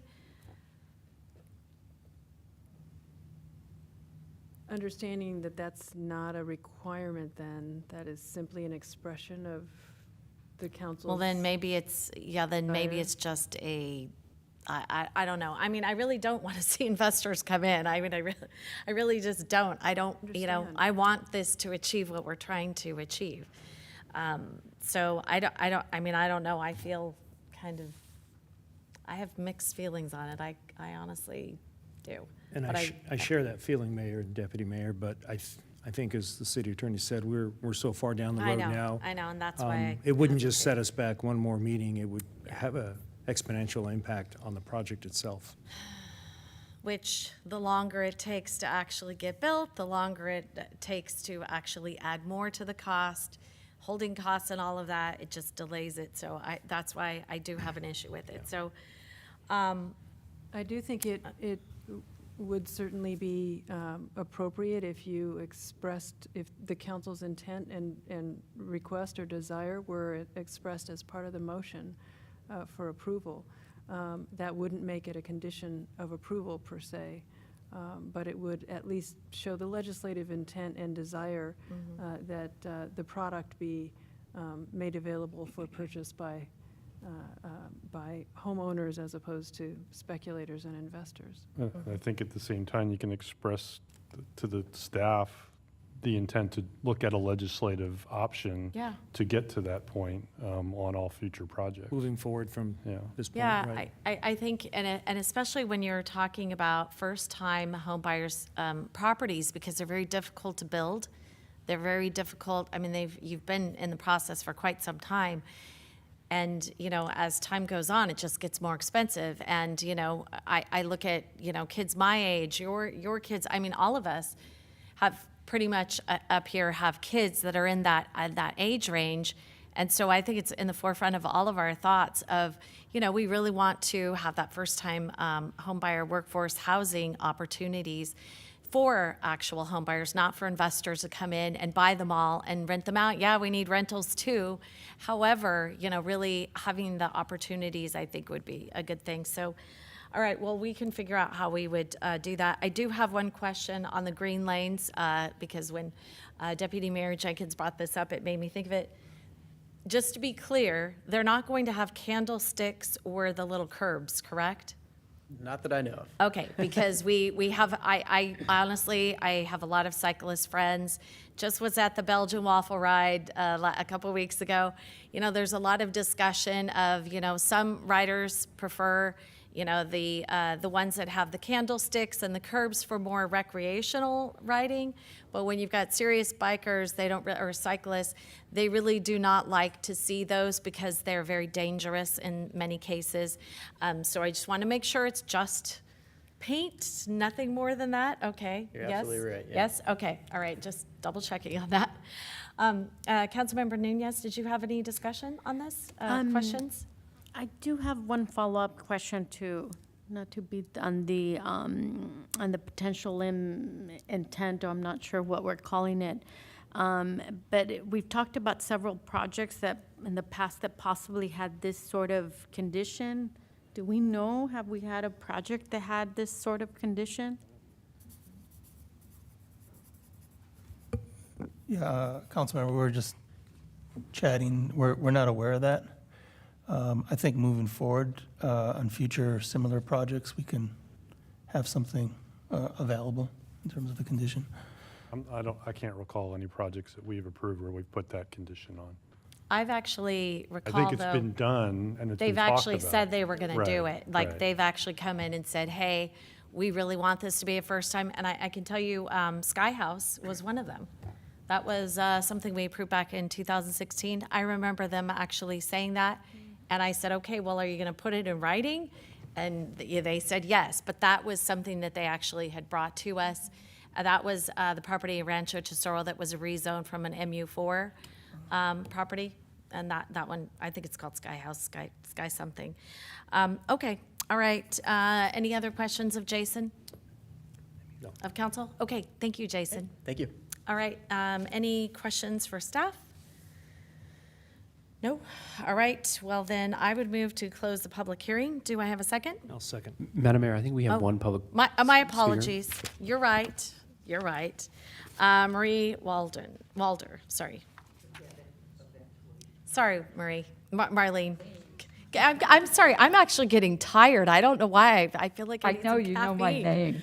I know, Marlene. I know it too. So Okay. sorry. I'm one of the people who spoke at the Planning Commission meeting, and I didn't see anything really wrong with their proposal because it's better than a lot of other things that might come through. I am objecting to the parking because the parking, again, if you have a clubhouse and you have a party, not all 56 spots are right by the clubhouse, and we have 25, and it's never enough when we have any function because the people who live there don't walk. But if they have outside people coming in, that's not enough parking, and there's no street parking. But my big thing, you had mentioned the buses. When I first moved on to Barham, there was a city bus that stopped. I took it only once. It wasn't convenient for getting on and off, and they hated it because there's no place for a bus to stop along Barham. Barham looked different in those days, one lane in each direction, and it was a highway, not a freeway. The other thing is turning off of Woodland and you go past the church, you're going to be turning into that development, and there almost needs to be where the sidewalk and street are set back, where cars can actually get off of Barham, because the cars behind them, and I think that's what happened today, was the car behind them doesn't stop and just hits that car as they're turning in, because I slow down to turn into our park, and there's no place to slow down. And so if they had indented the street right there and make the further thing from Woodland Parkway as the only place you could turn left on, because if you're turning right where the church is, and people do, it is very, very difficult because there's not enough space between that and the other thing. So that would be a real benefit, to have some way for cars to get out of traffic and then turn right into the facility or the home, you know, the place. That's it. Thank you.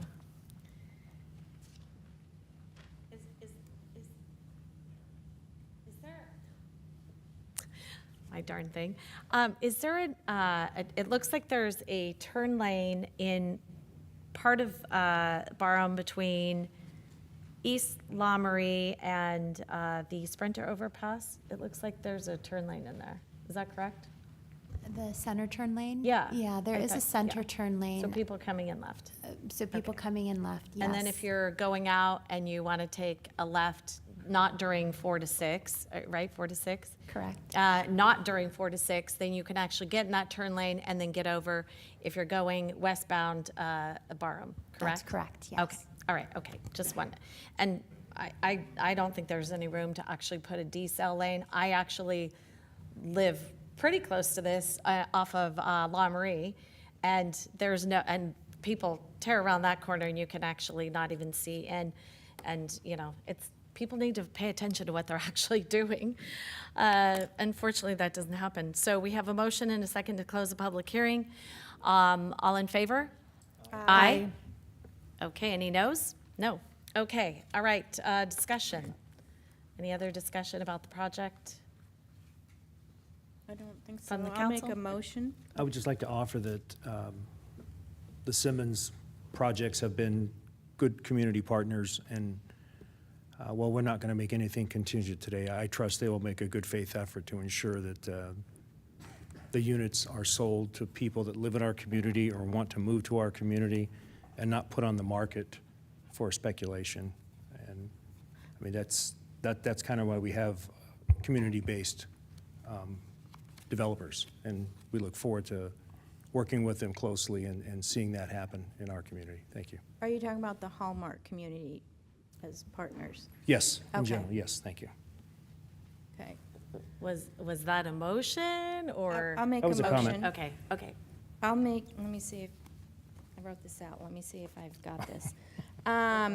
So I'll move to approve, if the council all agrees that the developer understands that it's our desire for these homes to be owner occupied for the first year. I'll second that, but I would like clarification on that. So would it be that there's an intention of preference for owner-occupied purchases? So would that be like, is that what you're saying? Well, Because I think that's what you're saying. Yeah, yes, that it would be owner-occupied Owner-occupied purchases. preference to owner-occupied purchasers. Yeah, Is that wording okay, Helen? that's why I was looking down to see if she was okay with that. So the motion is to approve, and that the developer understand that the council's desire is to have the units owner-occupied. For the first year. Just for the first year? For the first year, yeah. If that's the solution to flipping, then Well, I second that, so Does, that, okay. is that wording cover that? Yes. Okay. okay, we have a motion and a second. All in favor? Aye. Aye. Any no votes? Okay, motion carries 5-0. Oh, yes. So sorry, you should have raised your hand. A representative of the developer, could you please say your name, please? Hi, for the Matt record? Simmons with CCI, representing Hallmark Homes tonight, along with the rest of the team here. Sorry, do we have to open the public hearing again? Probably. Done that, but Yep. yes. Yes, Yep, that would be we're good. we're That would be opening good. the public hearing back up. And my apologies, I just want to get some clarification and make sure we understand this completely. We're not conditioned. No. Okay, thank No. you, because there could be some legal ramifications that we Not. need to make sure we understand. Not a That's condition. why it was characterized as Yes. a preference, Mr. Preference. Simmons. Yes, just Strong preference. just clarifying for all those in attendance. So thank you very much and appreciate your time. It's why we all smiled when we said it. Yes, thank you. Okay, all right, move to close the public hearing again. Second. Do we need to revote, Mrs. Peak? Unless you want to amend it. No? No. We don't want to. Okay. All in favor to close the public hearing? Aye. Aye. Any noes? Okay. All right, no more questions. No, I'm kidding. Okay, moving on to new business, our item number 8. Oh, and I actually have to grab something real quick. This is something actually that I put on the agenda, and that is a resolution naming a portion of the new trail in the creek area between Via Veracruz and Bent Avenue after Betty Ferguson, who was our first city clerk. She was also the planning commissioner, commission secretary, and the city manager pro tem from 1963 to 1971. Ms. Ferguson also served on many city, county, and state boards, task forces, and commissions. She has been a San Marcos resident for nearly 70 years. In addition to her city-related governmental activities, Ms. Ferguson also provided her time and efforts on the Women Marine Corps and other philanthropic and service organizations. And lastly, Ms. Ferguson was elected to the Vallecillos Water District Board of Directors in 1978 and served the district and its customers for 35 years. While serving in that capacity, Ms. Ferguson also represented the district on the San Diego County Water Authority, Encino Wastewater Authority Board, and other water and wastewater organizations and associations, and played a major role in the development and eventual construction of the Carlsbad Water Desalination Project that brings reliable and drought-resistant water sources to San Marcos and North San Diego County, which made sense, in my opinion, that we would name a portion of a trail after such a historical figure in our city's history, being that she was here in the beginning from 1963, that she actually served as our first city clerk. And now we have Phil serving in that capacity, as well as her, she was on the San Marcos Creek Task Force, and that she was part of the actual Creek District Task Force, and also has such a connection to water itself, which is right there at the edge of the Creek District. And so that's why I wanted to bring this forward. And she's definitely, she recently received the Smile Award for the city of San Marcos, which is one of our things that we talk about, the spirit of service, our citizens that do extraordinary things, and we really, in my opinion, I'd like to really honor Betty and her service to our community by naming a portion of the trail as an historic person in our city's history. So is there any discussion from the city council? I just have one comment, and Sure. it's probably just a technicality. I think the way I've seen her name in the past is Margaret, quote, Betty Ferguson. It is. So I don't know if we need to be specific, if that matters in here, but I think the trail should probably be Margaret, quote, Betty Ferguson. Yeah. Yeah. Betty in quotes. Yeah, for sure, definitely. Yeah. Okay, is that a motion? Sure, I'll motion. Yeah. Oh, sorry. Sure. Can I ask a clarifying question? Sure. What we're being asked to consider is naming a portion of the new trail. How will we know what portion will be named after Ms. Ferguson? So it'd be the segment between Bent and Via Veracruz.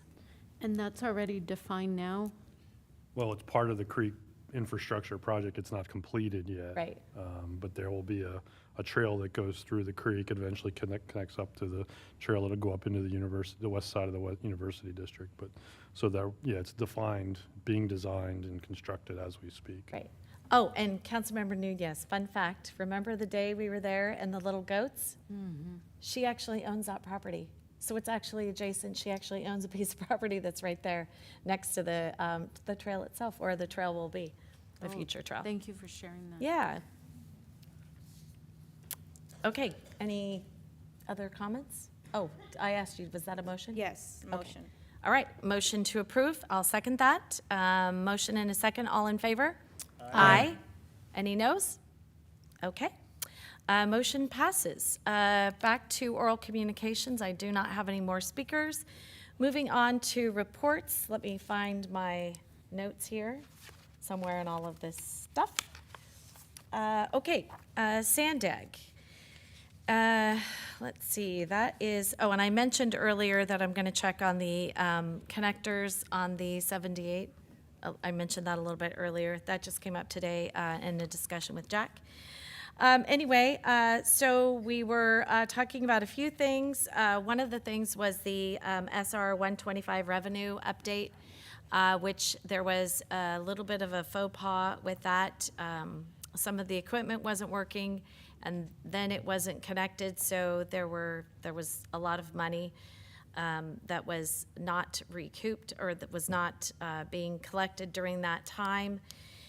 We are moving forward with trying to make sure that that never happens again, so we're putting together some different safeguards on that. Then we had the discussion about, we voted on continuing teleconferenced and hybrid meetings, which that did pass. There was a Transnet extension ordinance funding eligibility request, which there were 2 cities, which we were one of them, San Marcos and Del Mar, and then also NCTD, which is North County Transit District, that would needed some extra time on our projects, which we were able to actually get that extended.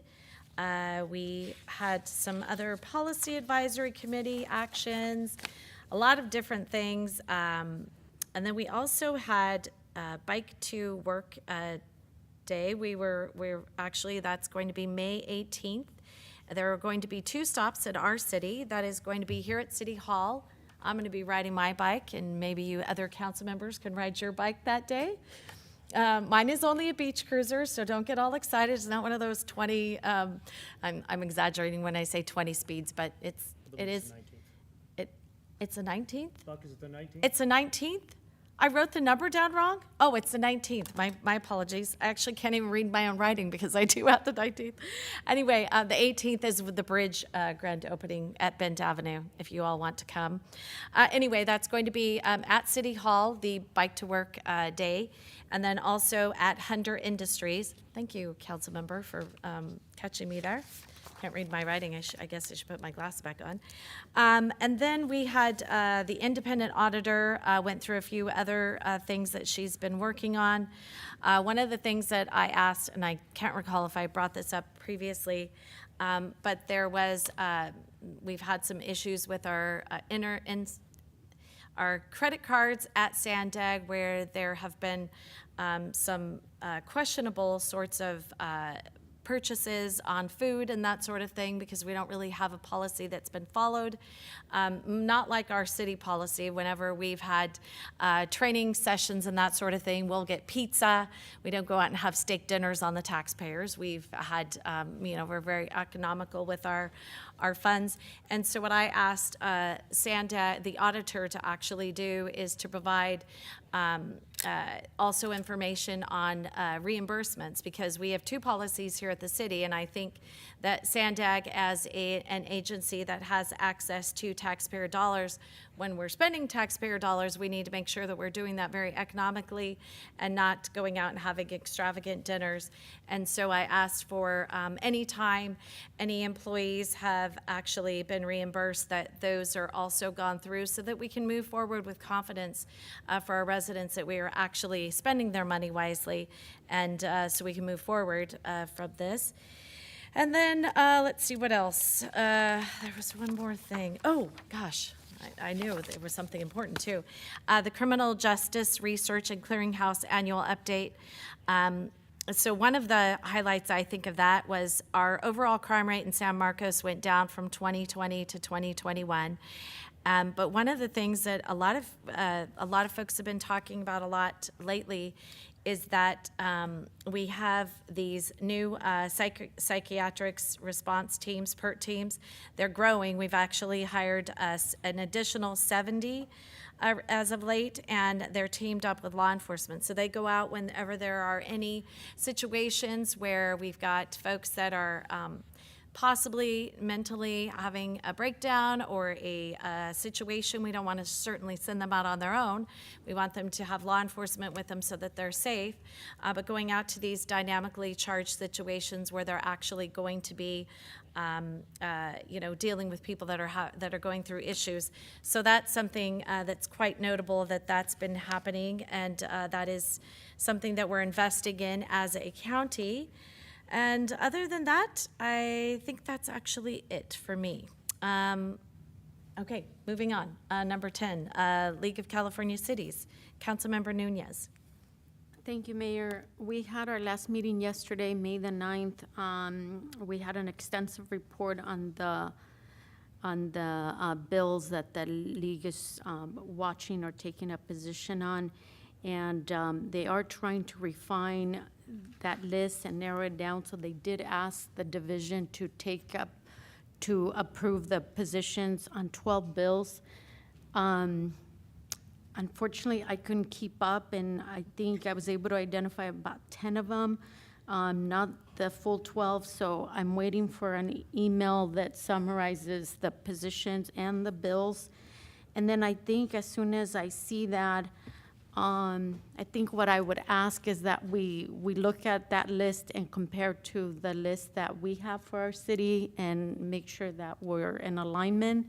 And then so what we can do is for our next meeting, I think we'll include that so we can see what bills the league is formally taking a position and making sure they're aligned with the positions that we have as a city. Other than that, we are expected to meet next month, and we are meeting live. All right, thank you, Councilmember Nunez. North County Dispatch. Oh, sorry, no, I almost skipped you. NCTD, Deputy Mayor Jenkins. Yes, we had a special meeting to decide how we're going to proceed with our meetings. We are moving to a hybrid mode. Excellent. Yeah. All right, so that means, that people could actually join from outside. Yes, virtually. If the directors need to meet remotely, they can. It's up to them. Okay, like Sandag. Yes. Okay. And then those that want to go in will go in for the meeting. So is that just for the directors? Because in past, it's been YouTube for those who are not board members.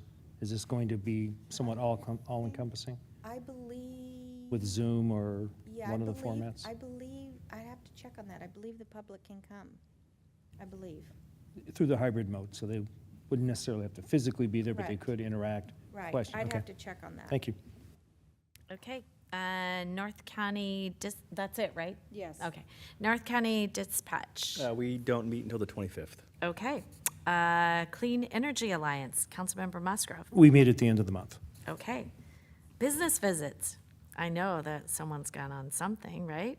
No? Yes? Councilmember Nunez and I were at one yesterday. Mm.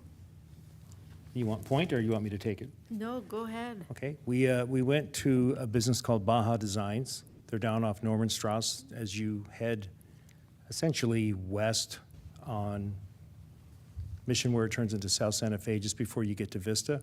Bostic, off Bostic. The Bostic to get to Yes. Normanstrasse. Yes. Mhm. So just before you leave the city, they're on the right-hand side of the road on the north side. They specialize in lighting equipment, and they have been around for quite a while. They make the lights.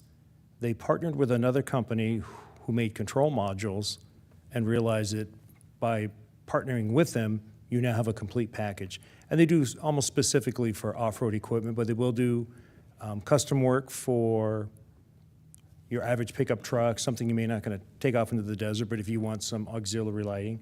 So everything from these small lights that run on either LED or, what was the other format? I'm sorry. There was LED and, I probably have it in my notes right here, laser.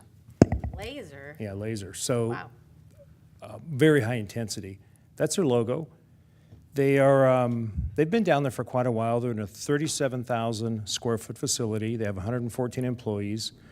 They are in the process, however, of moving their production to Mexico, and that's a result of a company that acquired them out of Louisville, Colorado, and that company already has a production plant in Mexico.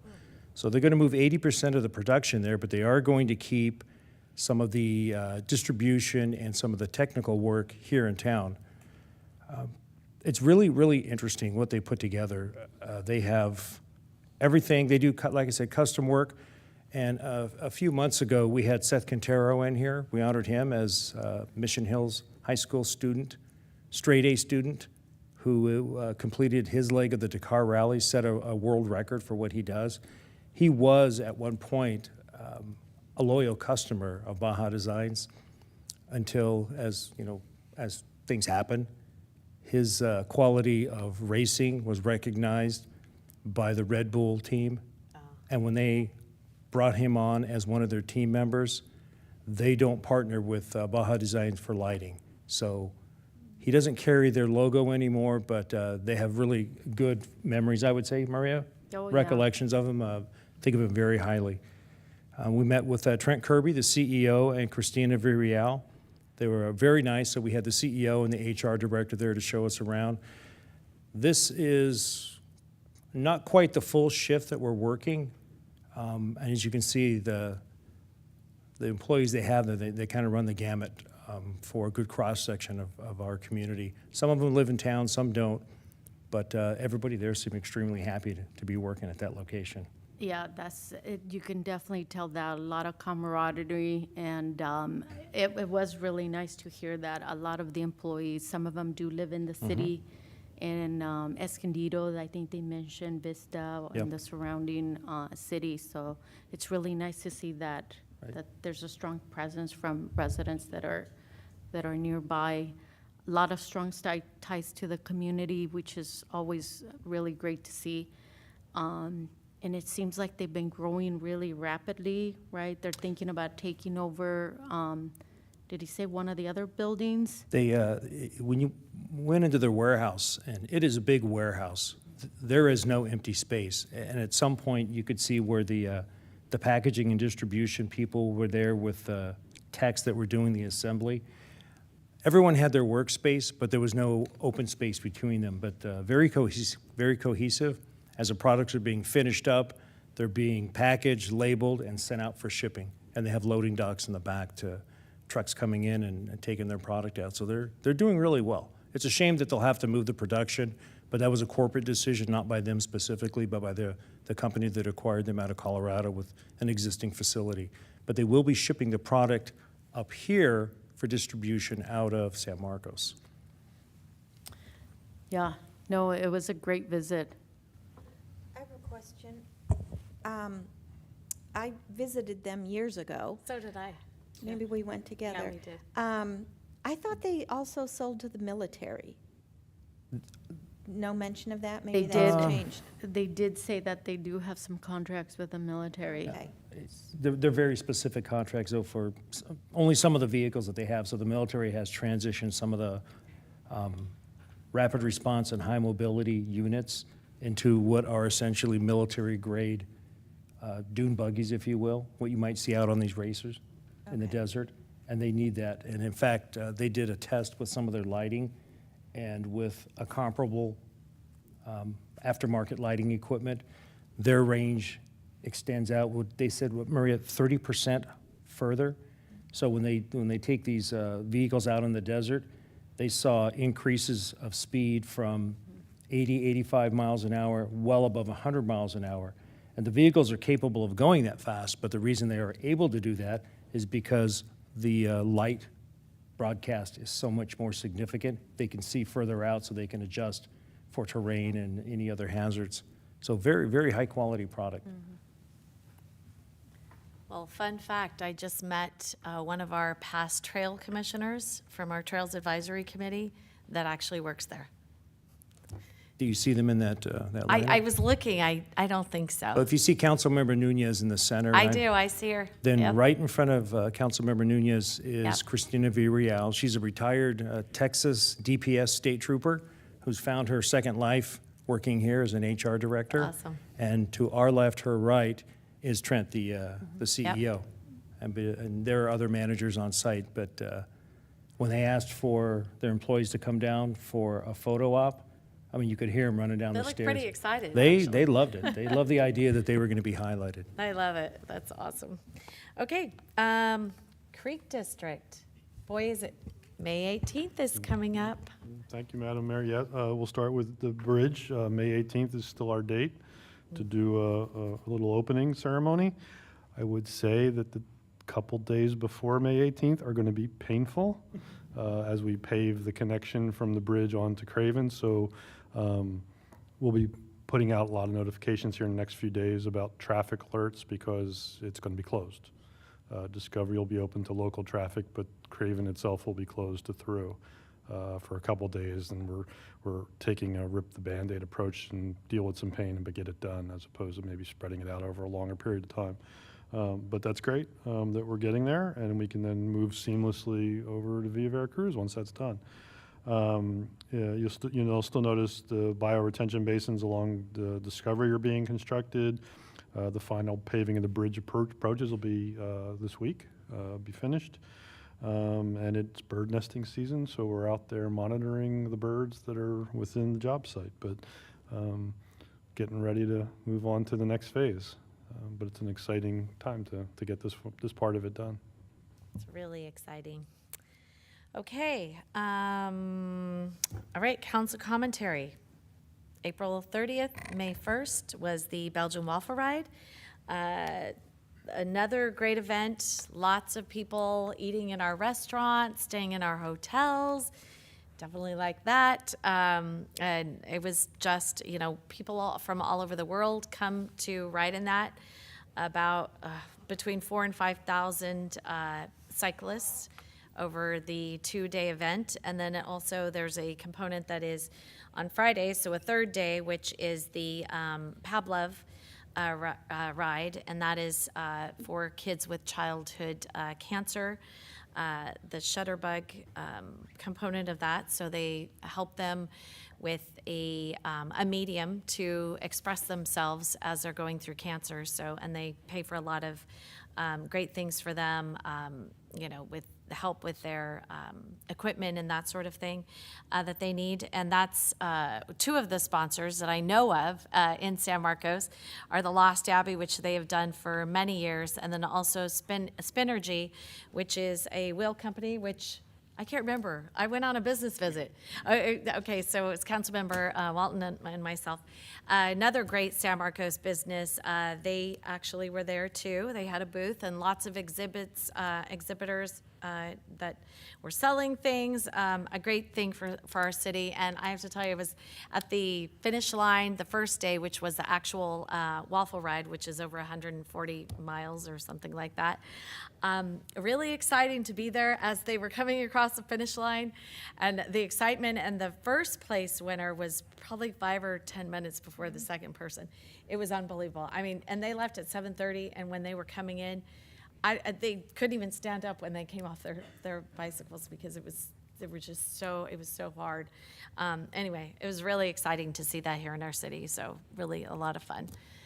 Any other council commentary? Yes, Councilmember Walton. Yeah, if I might, I'm just thinking about the project that we approved tonight and how it highlights what I think are sort of flaws in our process. And I'm always taken about how little we know about some of the specifics of some of these big projects by the time they get to us. And by then, it's unfair to everybody to turn them away since they've done all the work. And I understand some cities have a process by which when housing projects or other projects of significance are started, when they start the process, that there is a way to present it to a city council as an informational item or something of that nature, so we can get an idea and sort of give some feedback, right? Because it's a years-long process sometimes, and that way we can have some input to some of these projects. I would appreciate if we could investigate that and see if there's something like that, some kind of vehicle that lets us do that. And then secondly, just to touch a little bit upon this investor restriction requirement. I'm sure it's not as simple as just writing a law that says no investors, right? So I was hoping that we could do some research and investigation and to be totally honest, considering the situation we find ourselves in with regard to housing, maybe push the envelope a little bit when it comes to trying to do our best as a government to prevent private investors from coming into San Marcos and buying up our housing stock, housing that could be available to the people that we want to sell homes and condos to, young professionals, young families, workforce, things of that nature. I know this is a conversation that's happening nationwide because there's a lot of big corporations buying tons of housing as rental units, but I would like to see maybe even a workshop someday about what are the parameters that exist that as a city that we could impose some sort of legal restrictions on investor purchases of housing. So. Okay. Any other discussion?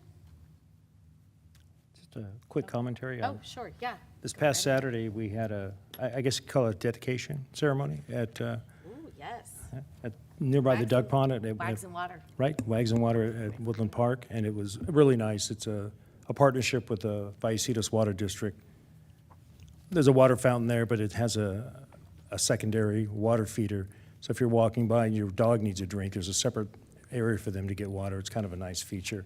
And it was, we partnered up, whether by accident or design, with an adoption service. So there were plenty of people out there with puppies and dogs and folks just coming by that kind of knew what was going to go on. And it turned out to be a really nice event. We had great representation from Buck and his staff. Andrea was there, Cece. We had Judy from Parks and Rec Committee were there. The mayor and I were there, and we had representatives from the board from Vallecitos Water District. A lot of good questions, nothing really heavy, nobody asking how come or why, it's just enjoying a really fantastic morning and enjoying the dogs. And we also had one of our sheriff canines out there putting on a good demonstration on their ability to do an article search. So they hit an item for him and had him look for it, and as soon as he found it, didn't bark, he just lay down there and waited for his Kong to play with. That was his reward. It was a good time. It was great, and the weather was perfect. Yep, absolutely. And that was a collaboration. So after we passed the plastics ordinance, I called Mike Sinella. He's one of the board members, and I said, hey, what do why don't we partner up on something? Are there any grant funds out there to put water filling stations out at any of our parks. And so they got right on it. They found some funds for that. And then they even donated some of their water bottles, their reusable swag water bottles, which were really cool. And yeah, there were a lot of people out there. It was a great time. There was lots of families out there anyway, and there were several people that had actually been there for the first time, which they had seen the announcements on social media, which was great because they never actually been to the parks before. So it was like, oh, we got to come to this park for the first time, and we got to bring our puppy with us. And there were a lot of really cute little puppies there, definitely. Anyway, with that, this meeting is adjourned. Thank you for coming.